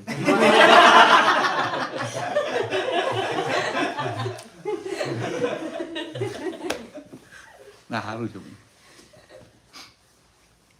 પણ તને પટેલ જોડે ફાવે છે ને? હા. પટેલ જોડે ફાવ્યું તો તારું કામ થઈ જાય. કેમ?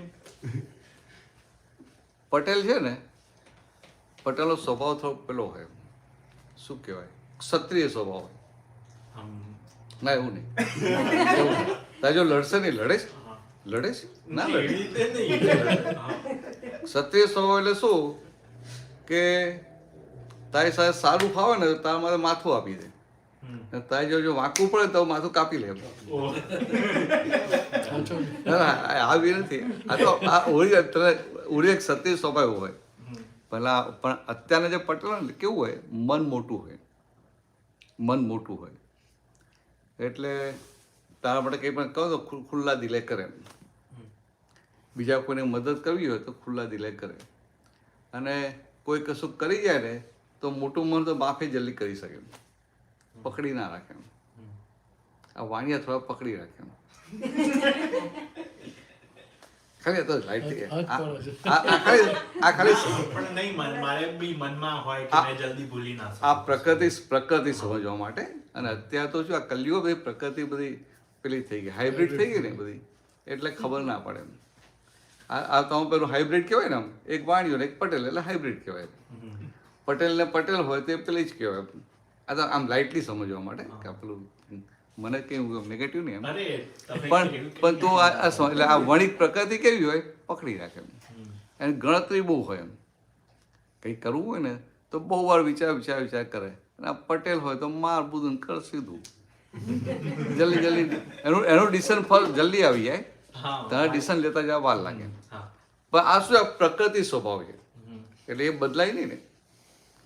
પણ પાછું કૃષ્ણ ભગવાને એવું કીધું, કૃષ્ણ ભગવાને કે આ અર્જુન હતો ને, તો અર્જુનને પેલું યુદ્ધ લડવું નહોતું, કારણ કે એને ભગવાને પેલું ચક્કર મારે ને યુદ્ધ ભૂમિમાં, એટલે બતાવે કે આ બધા તારા મિત્રો છે, તેના પેલા પાંડવ અને બીજી બાજુ કે આ તારા દુશ્મનો છે, એટલે કૌરવો હતા.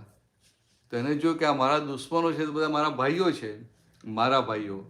પછી એમાં એના મિત્રો પણ હતા, એના ગુરુ પણ હતા, એના દાદા એટલે એના પિતામહ પણ હતા. તો એને શું થયું કે આ બધા મારાને મારી અને મને સુખ ક્યાંથી મળે? એટલે એના મનમાં પેલો વિષાદ ઊભો થયો. એટલે ભગવાને બધું સમજાવે છે કે ભાઈ તું આ જે વાત કરે છે પ્રકૃતિનું ઓઠું લે છે, સાત્વિક પ્રકૃતિનું, એને કહે કે આમ પ્રકૃતિ સાત્વિક હોવી જોઈએ, કોઈની હિંસા. તમારે જ્યાં સાહેબ ઠંડુ પાણી આપે, થોડું પાણી જોવા દે, થોડું ઠંડુ હોય ને તો સારું પ્રશ્ન. તો પછી કૃષ્ણ ભગવાન એને બધું સમજાવે છે, બિચારો સમજણ નથી પડતી એને. તો ભગવાને ત્યાં સુધી કીધું કે ત્રૈગુણ્યા વિષયા વેદા નિસ્ત્રય ગુણ્યો ભવાર્જુન. હા ટેકલો લઈ લે, અને એવું લાગે બેટા અહીંયા ઉપર બેસીએ, વાંધો નહીં.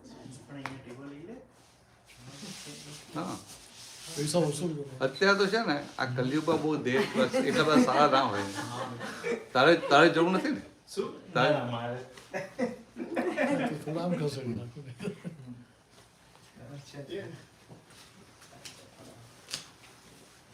તમારે બેસવું?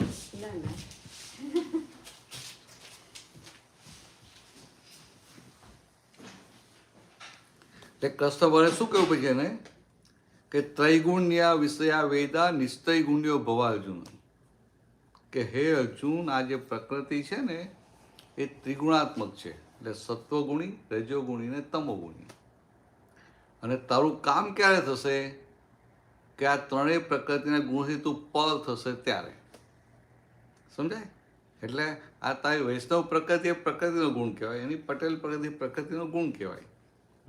પણ બંનેનું કામ ક્યાં થાય કે આ ગુણ આ પ્રકૃતિથી પલ થઈએ ત્યારે. હવે ભગવાને આવી વાત કરેલી, અર્જુનને સમજાઈ નથી. એ તો બધી પછી વાત કરશું. પણ આ તારું ગમ્યું એટલે મારે તને જે બધા 2 સ્ટેપ આપવાના એ આપી દઉં. હવે પહેલું સ્ટેપ, તારે આ સવારના પ્રણવ ઉઠીને આ શ્રીનાથજીવાને યાદ કરવાના અને એમની પાસે શક્તિ માગવાની. શક્તિ? હા શક્તિ. હું એકવાર બોલાવું તું બોલજે, તો બધા બોલજો, ચાલશે ને? તું તારા ભગવાન પાસે માગજે. તું કયા ભગવાનને માને? કયા ભગવાનને માને? હા તો ગણપતિ દાદા પાસે માગજે.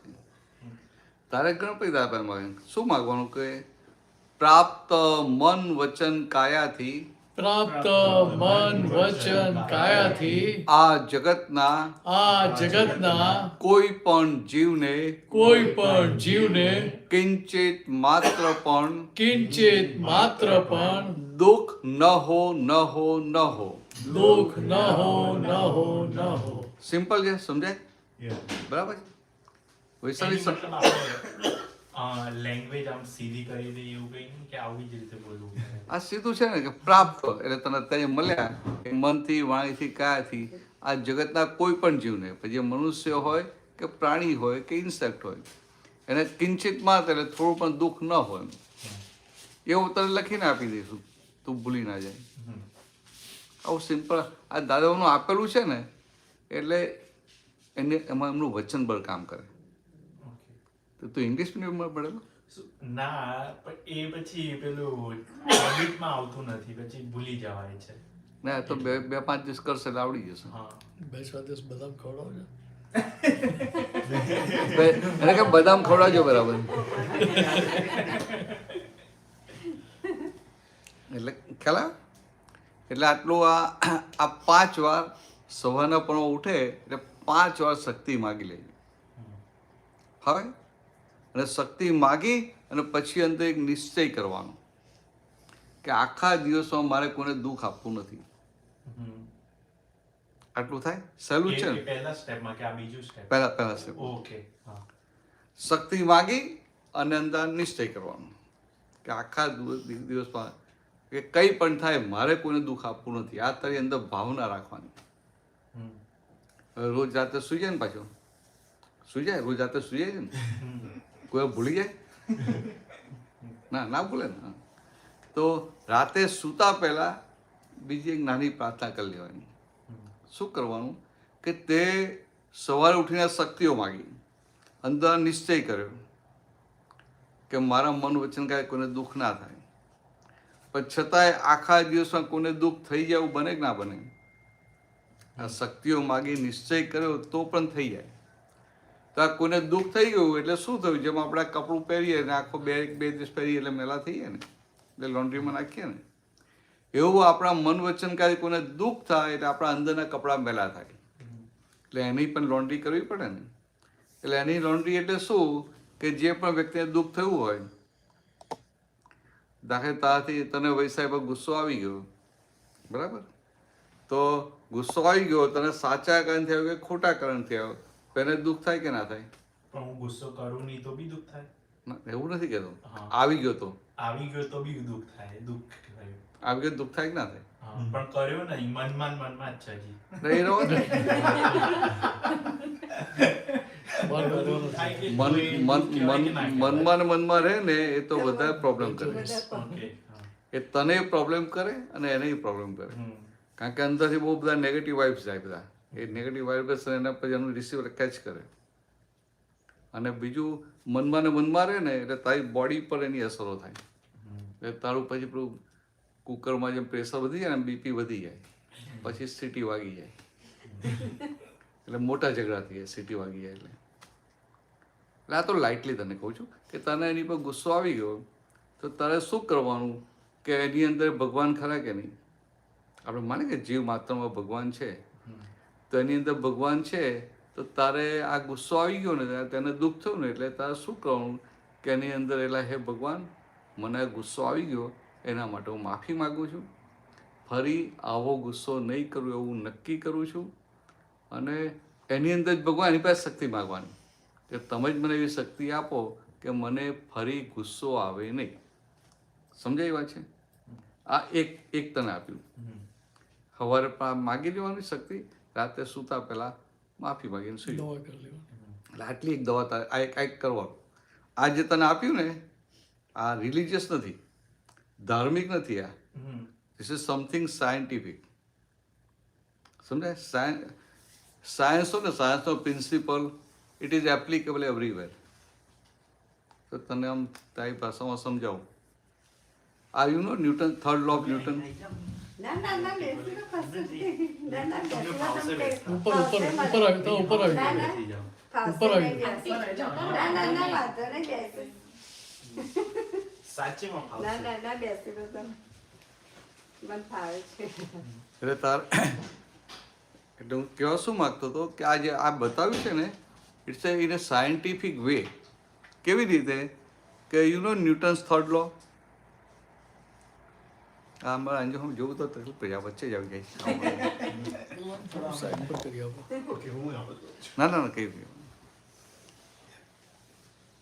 ન્યૂટનનો થર્ડ લો છે ને કે actions and reactions are equal and in opposite direction. ખબર છે ને? તો તારી આખા દિવસમાં એક્શન શું થઈ કે મારે મન વચન કાથી કોઈને દુઃખ આપવું નથી, અને એ તે નિશ્ચય કર્યો. અને રાતે તું માફી માગીને સૂઈ જાય છે એટલે ભગવાન સમજી જાય કે આની નિષ્ઠાવાળી એક્શન છે, સિન્સિયર એક્શન છે. તો તારી એક્શન છે કે મારા મન વચન કાથી કોઈને દુઃખ ના થાય, તો as a reaction mother nature will give you such circumstances that nobody will hurt you. સમજાય? એના રિએક્શનમાં એના પ્રત્યાઘાત સ્વરૂપે આ કુદરત તને એવા સંજોગ આપે કોઈ તને દુઃખ ના આપે. ને કોઈ તને દુઃખ ના આપે તારી જોડે શું રહે?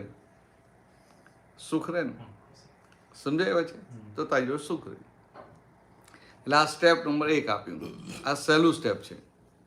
પછી બીજું પગથિયું તો હિન્દુ છે એટલે પ્રિન્સિપલ ઓફ કર્મમાં માને ને, પ્રારબ્ધ કર્મ અને પુરુષાર્થ કર્મ. તો કે આ કોઈ તારે અપમાન કરે તો તારે અંદર શું રાખવાનું કે આ વ્યક્તિએ મારું અપમાન કર્યું, ખરેખર તો એ મને મારા પાછલા જન્મના ભારે કર્મોમાંથી મુક્ત કરે છે. સમજાય? એટલે કે એ નિર્દોષ છે. સમજાય વાત છે? એટલે આ કોઈ પણ તને આ તો આમ વાત કે કોઈ અપમાન કરે, કોઈ નુકસાન કરે, કોઈ દુઃખ આપે, કોઈ ચીટિંગ કરે, કોઈ પણ રીતે તને કષ્ટ આપે, તારે અંદર રાખવાનું કે આ મારા પ્રારબ્ધ કર્મનો ઉદય છે. એનો એ તો નિમિત્ત છે, સામી વ્યક્તિ નિમિત્ત છે, એની ભૂલ નથી. આવું રહે ને આવું રાખવું પડે.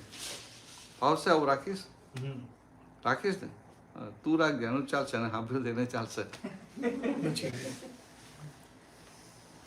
એટલે મેં શું વાત કરી તારે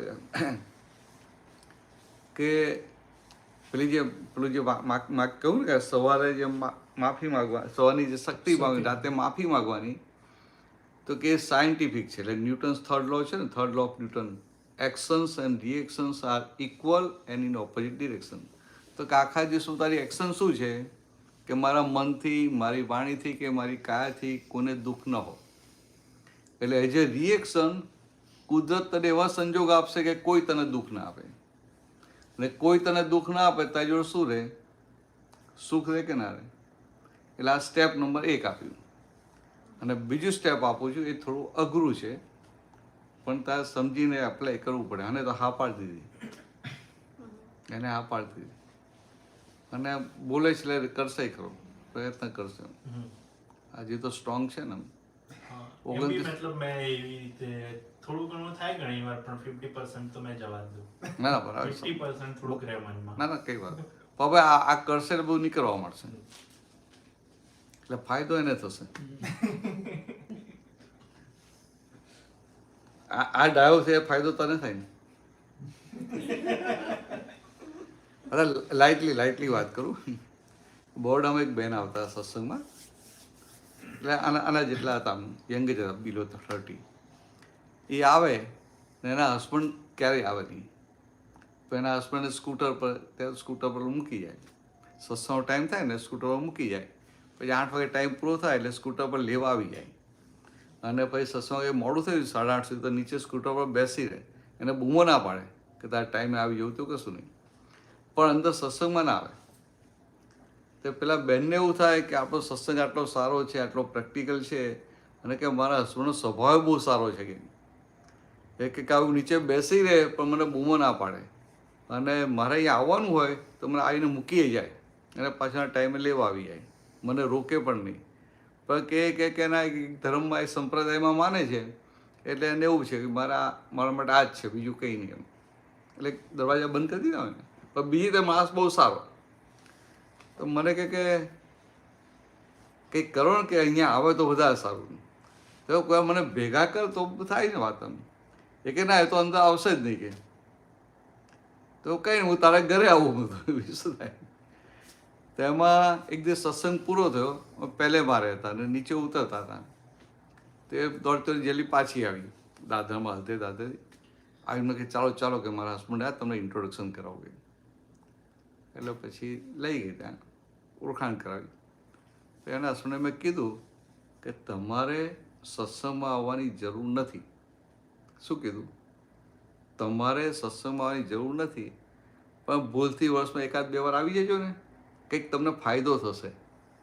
શું? કંઈક તમને ફાયદો થશે. તો પેલા બાપુ તો મારા ગુરુ નીકળ્યા. મને કહે છે કે આ આવે છે ને, કે એનામાં એટલો બધો ચેન્જ છે, બધો ફાયદો તો મને જ થયો છે ને. કે એટલે આ તો ખાલી આમ લાઇટલી વાત કરું. એટલે બીજું મને શું આપ્યું કે તમારું કોઈ ગમે ત્યાં સંજોગોમાં અપમાન કરે, તમને દુઃખ આપે, કષ્ટ આપે, કંઈ પણ કરે, તો એ વખતે અંદર રહેવું જોઈએ કે આ મારું પ્રારબ્ધ કર્મ છે, માટે મારું અપમાન કરે છે. એનો દોષ નથી, એનો વાંક નથી, એની ભૂલ નથી. આવું રાખવું પડે.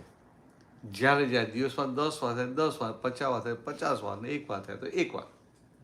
સમજાય?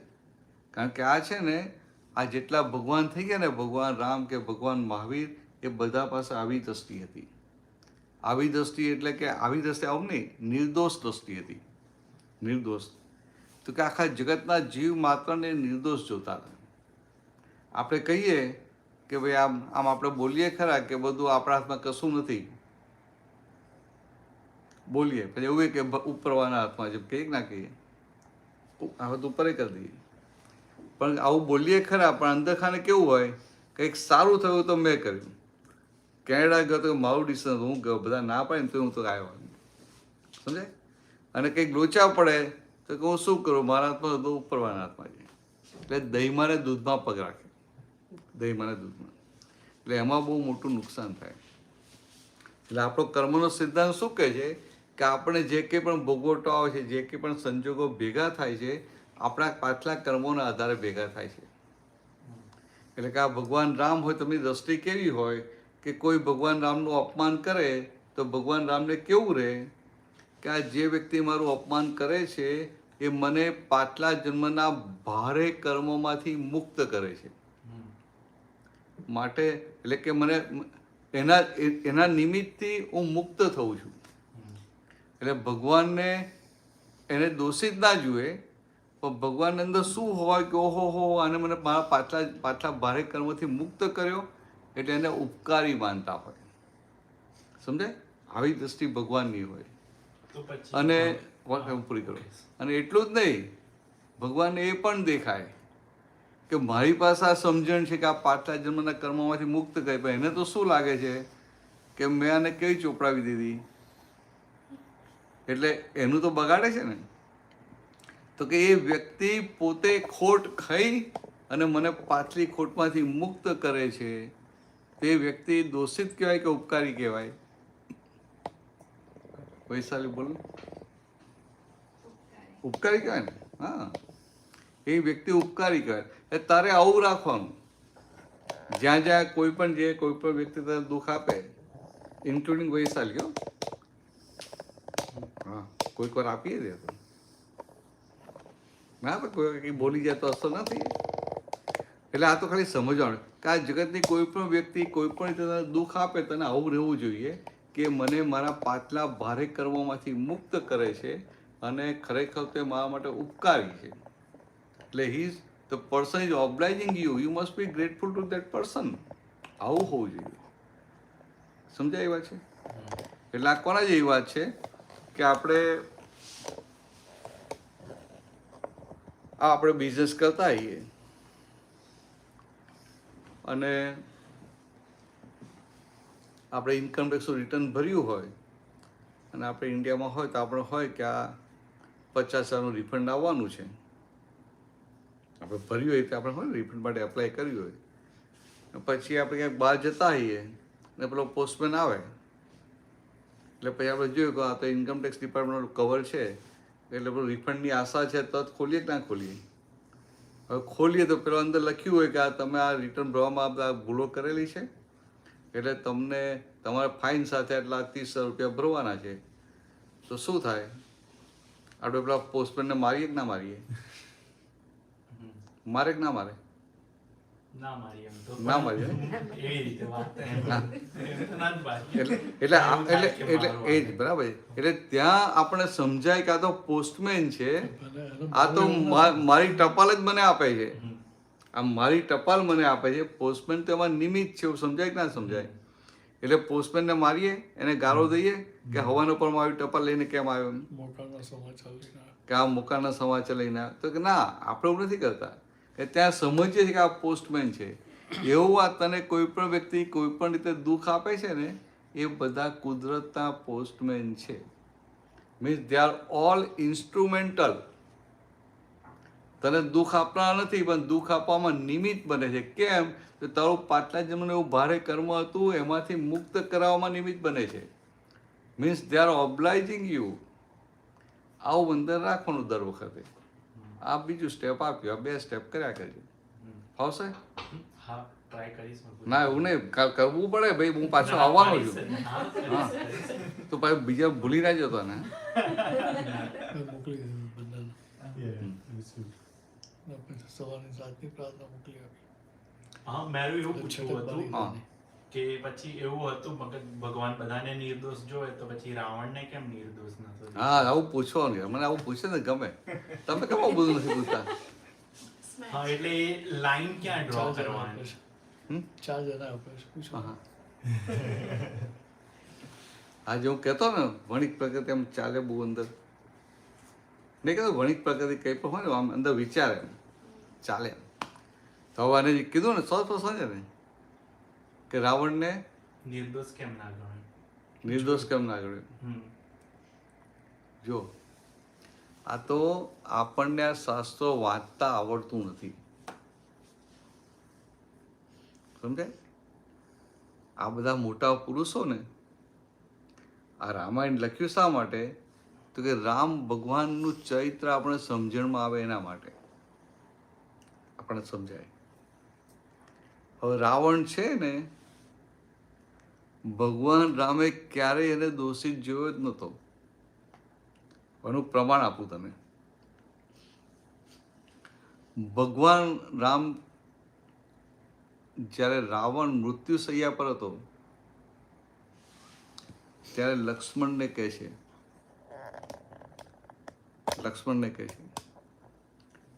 કે આ રાવણ બહુ મોટો વિદ્યાધર છે. વિદ્યાધર એટલે સાયન્ટિસ્ટ. એની પાસે કેટલી બધી વિદ્યાઓ હતી ને, તો કે આ હમણાં એનું મૃત્યુ થશે તો કે આ બધી વિદ્યાઓ લુપ્ત થઈ જશે. તો તું જલ્દી જા એની પાસે ને વિદ્યાઓ પ્રાપ્ત કરી આવ. લક્ષ્મણ જાય છે, વિલા મોઢે પાછો આવે છે. રામભાઈને સમજાવે છે કે આ તો મોટો વિદ્યાધર કહેવાય, એનો વિનય કર. વિનય કરે ને તો તને વિદ્યા પ્રાપ્ત થશે. હવે જો ભગવાન રામ એને દોષી માનતા હોત, એને દુશ્મન માનતા હોત, તો વિનય કરવાનું કહી શકે ખરા?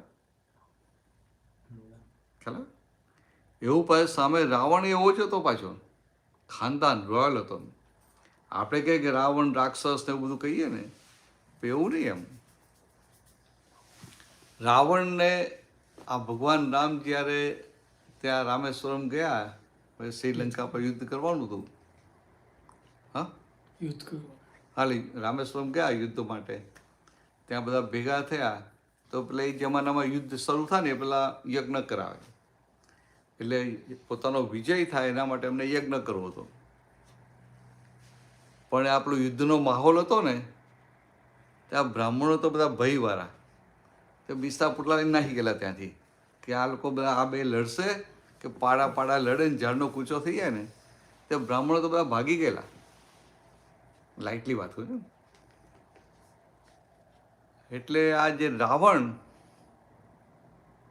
એને ખબર પડી કે આ રામને યજ્ઞ કરાવવો છે અને કોઈ બ્રાહ્મણ એમને મળતો નથી.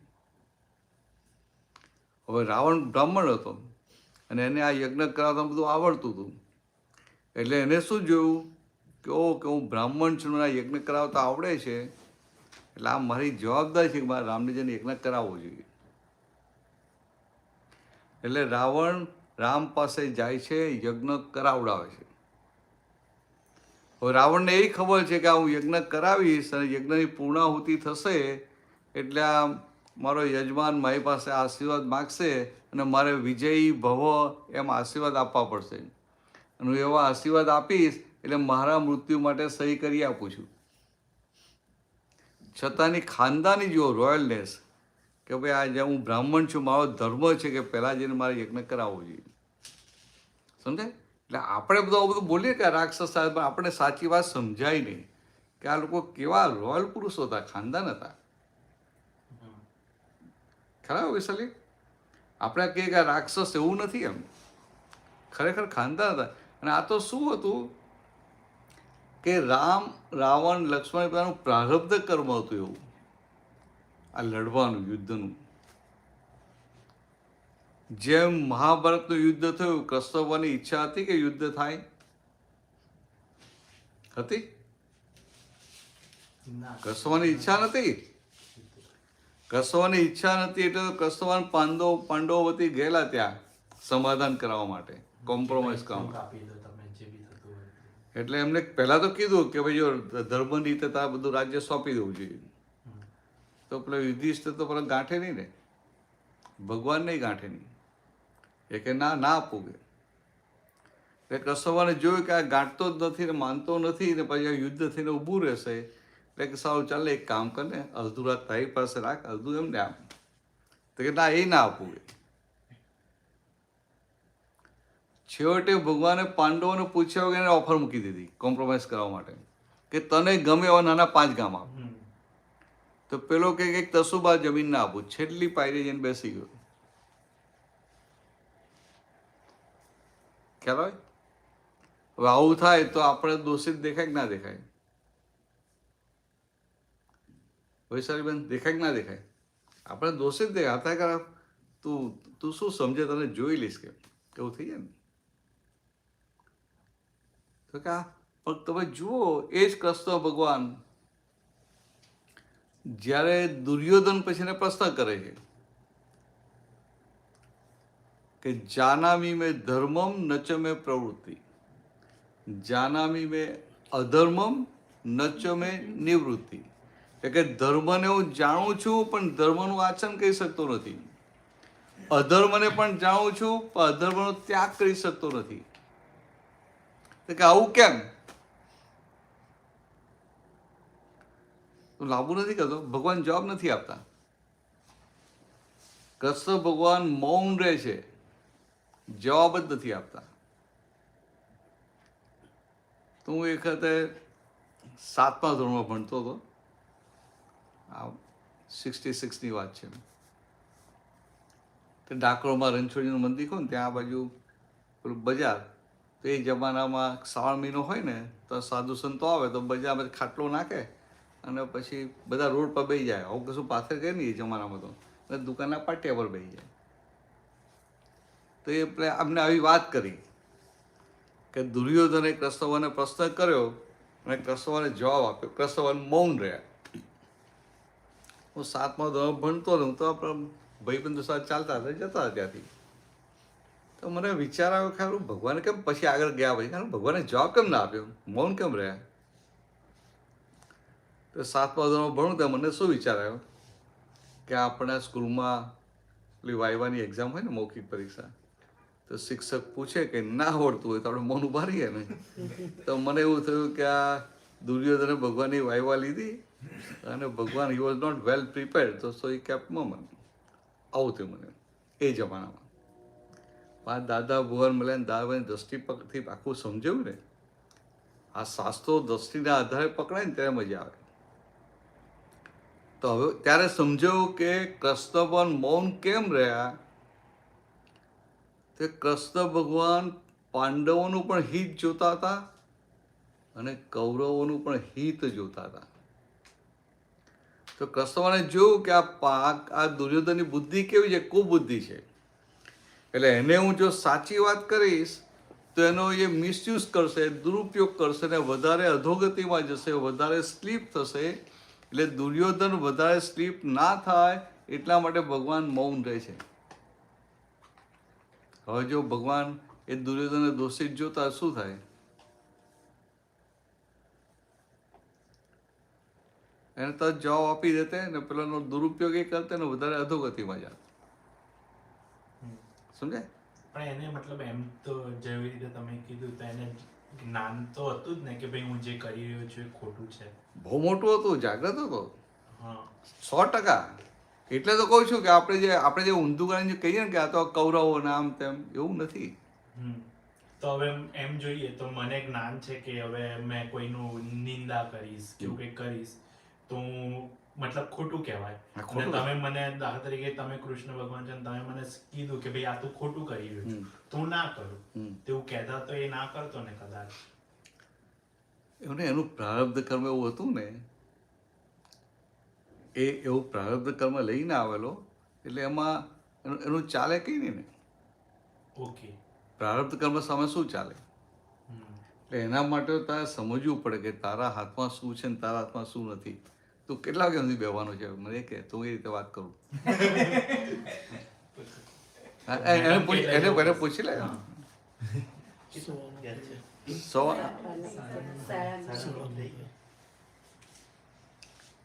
તો જવું પડશે થોડા ટાઈમમાં. ના એટલે 5 મિનિટ 10 મિનિટ એટલે હું એટલામાં જ વાત કરી દઉં. 5-10 મિનિટમાં જવું પડશે. બરાબર ને?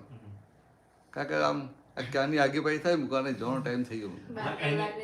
ના ના બરાબર, ના પણ સાચી વાત છે, બરાબર છે. એટલે એ તો પછી શું થાય કે પછી પેલું ગ્રાસ્પિંગ જતું રહે.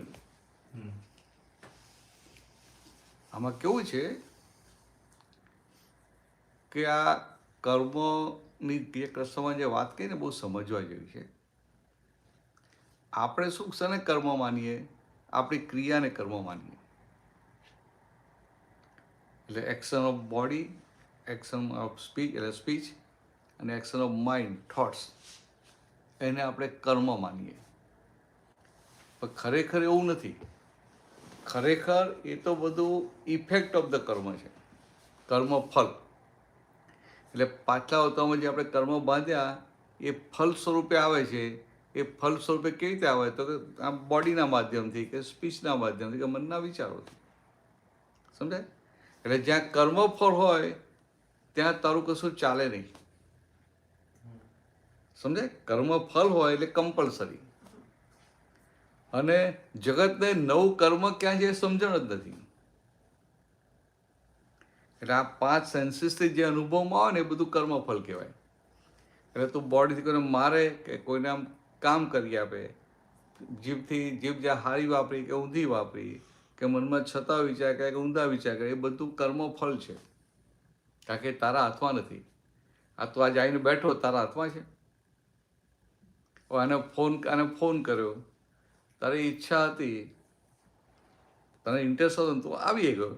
કેમ બીજા પેલા 2 ફેમિલી ના આવી શક્યા ને? તો નહીં કહું કે 6 જણા આવવાના, 2 જ આવ્યા ને. તો કે શું એમને નથી આવું એવું છે? તો કે ના, કહેલું તો ખરું કે હું અમે આવીશું, અને આને ખાતરી કે આવશે. એ સંજોગ એમના સંજોગ એટલે આવી ના શક્યા ને. એટલે આવવું કે ના આવવું એ તારા હાથમાં નથી. એટલે એને પ્રારબ્ધ કર્મ કહેવાય. સમજે? આ તું આવ્યો તો ત્યાં આને કીધું આ 12 ટાઈમ ડ્યુટી કરીને આવી થાકેલી છે તો એ આવીને. એટલે આ પોઝિટિવ અનુકૂળ સંજોગો ભેગા થયા એટલે તમે આવી શક્યા. બાકી આને તને કહું તારે સિન્સિયરલી આવવું છે અહીંયા, એને પણ સિન્સિયરલી આવવું છે, પણ કંઈક એવા સંજોગ થયા કે તારે ઓવર ટાઈમ આવી ગયો અને તું ઘરે જ ના આવ્યો તો તારે આવવું તો આવી શકે ખરો? અથવા તું ચાલે આમ નેગેટિવ દાખલો આપો કે તું આમ ઘરમાંથી નીકળવા જાય છે અને ઉતાવળ સ્લીપ થઈ ગયો અને પડી ગયો અને એટલું બધું પેઇન થાય છે, ઊભાય નથી, હવે બેસાતું નથી, તો તારે સત્સંગવાની લાખ ઈચ્છા છે છતાંય આવી શકે? એટલે આવવું કે ના આવવું તારા હાથમાં નથી. સમજાય?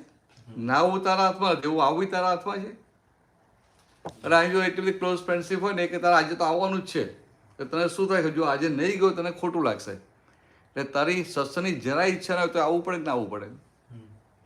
એટલે આવવું કે ના આવવું બંને આપણા હાથમાં નથી. એટલે જે વસ્તુ આપણા હાથમાં નથી એને શું કહેવાય? કર્મફળ, એટલે કે પ્રારબ્ધ કર્મ.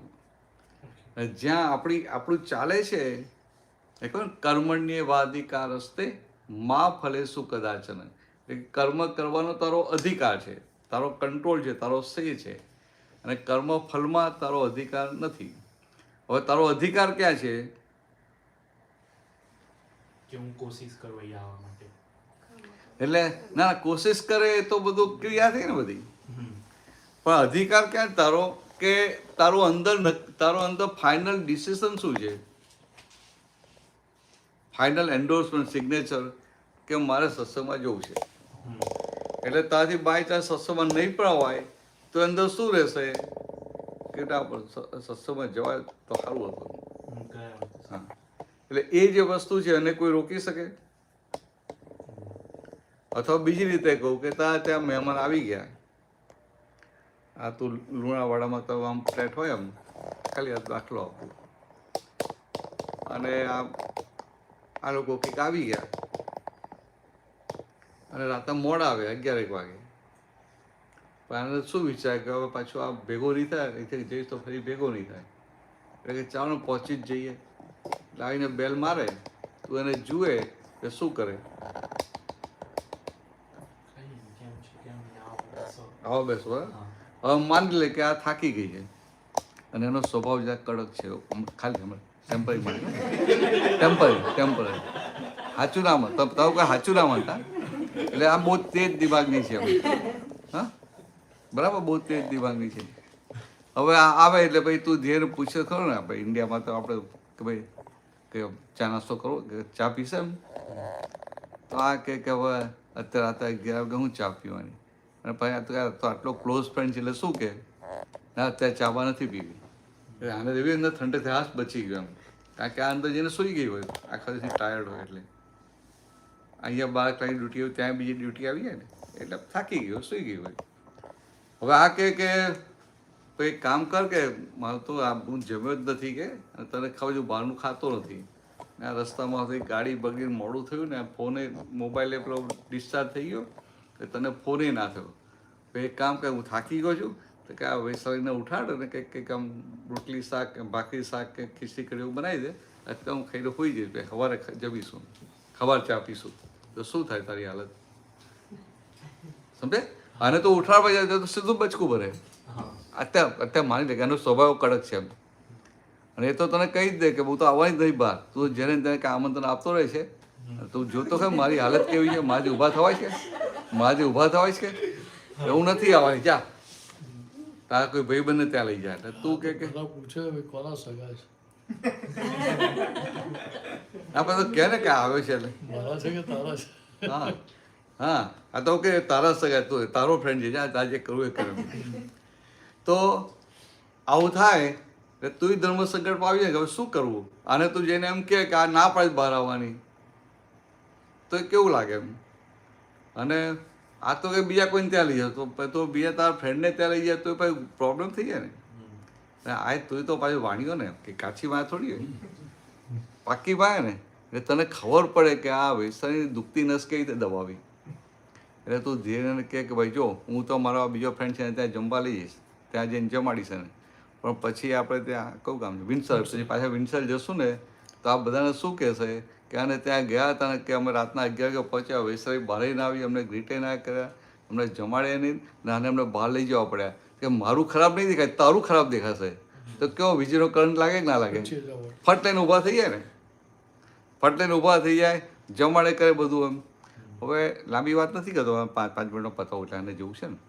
તો આ બધું થાય ને તો કે આ દેહની ક્રિયાઓ તો બનાવ્યું, વેલકમ કર્યા, વાણીથી સાવ બોલે ના ના હવે પ્રેમથી જમો, રાતે હોઈ જ જવાનું છે, મનમાં બધા પોઝિટિવ નેગેટિવ વિચારો આવે, આ બધું કર્મફળ કહેવાય. કારણ કે 5 ઇન્દ્રથી સમજાય ને. પણ હવે આ મનમાં આ બધું અંદર નેગેટિવ ચાલતું હોય, આ બધું નેગેટિવ ચાલતું હોય તો તું તારા મન સાથે વાત કરી શકે કે ના કરી શકે? તારા મનને તું કહી શકે, વાત કરી શકે કે જો આ રાતે 11 વાગે આવી ગયા, વિધાઉટ ઇન્ટિમેશન આવી ગયા. અતિથિ કોને કહેવાય? જે તિથિ બતાવ્યા વગર આવી ટપકે એને અતિથિ કહેવાય. તો કે આ તો અતિથિ કહેવાય ને. તો કે આપણે તો આર્ય છે, આપણા આર્ય સંસ્કાર શું કહે છે? અતિથિ દેવો ભવ. તો દેવની જેમ અતિથિનો સત્કાર કરવો છે, તમે હું કામ મન બગાડો છો કે? હવે એને સમજાવો એટલે અંદર સમજી જાય ને. એટલે આ શું થયું? આ તારા હાથમાં કહેવાય, તારા કંટ્રોલમાં. એટલે ત્યાં નવું કર્મ બંધાય. તે વેલકમ કર્યા, ખાવાનું ખવડાવ્યું, એ તો પ્રારબ્ધ કર્મ કહેવાય. અને બાય ચાન્સ કોઈ વાર એવું પણ બને કે તારું મન તારી વાત સાંભળવા તૈયાર ના થાય, તો ભાઈ મનને શું કહેવું પડે? ભાઈ તારે જે કરવું એ કર, હું તારી સાથે સહમત નથી. શું whatever you want to do you do it, I don't agree with you. એવું કહેવાય કે ના કહેવાય? એટલે તારી પોતાની સહી શેમાં રહી? સારી રીતે ટ્રીટ કરવામાં. પણ બહારનો વ્યવહાર કેવો થયો? ખરાબ થયો અથવા સારો થયો, પણ તારી સહી પોઝિટિવમાં રહી. એટલે આ જે અંદર જે ફાઇનલ સિગ્નેચર થાય છે ને, ત્યાં નવું કર્મ બંધાય છે. ખ્યાલ આવે? એટલે તારે હવે જાગૃત ક્યાં થઈ જવાનું? આખા દિવસમાં જે 10, 15, 20, 25 વાર નેગેટિવમાં સહી થતી હોય ને, ત્યાં જાગૃત થઈને એને પોઝિટિવમાં કરવાની. એટલે તને નવા કર્મો બધા પુણ્ય કર્મો બંધાય. પુણ્ય કર્મો બંધાય એટલે તને આગળ જતાં બધા સુખ મળે. આ કયું સુખ? સંસારના સુખો. સમજે? આ પાપ ને પુણ્ય બંધાય તો કે જ્યાં સુધી પાપ કે પુણ્ય બંધાય છે ને ત્યાં સુધી એને ભોગવવા માટે બીજો જન્મ લેવો પડે. અને મોક્ષે ક્યારે જવાય? કે પાપ ને પુણ્ય બંને 0 થાય ત્યારે. પાપનો સ્ટોક એક કમ્પ્લીટ ખલાસ થઈ જાય અને પુણ્યનો સ્ટોક પણ ખલાસ થઈ જાય. એટલે એની વાત પછી ફરી તું આવશે ત્યારે. એટલે એ આ હું કોણ છું જાણવાની વાત. હોમવર્ક યાદ રાખજો. પણ આ 2 હોમવર્ક યાદ રાખજે. બરાબર? હવે તમે કોઈ જાઓ.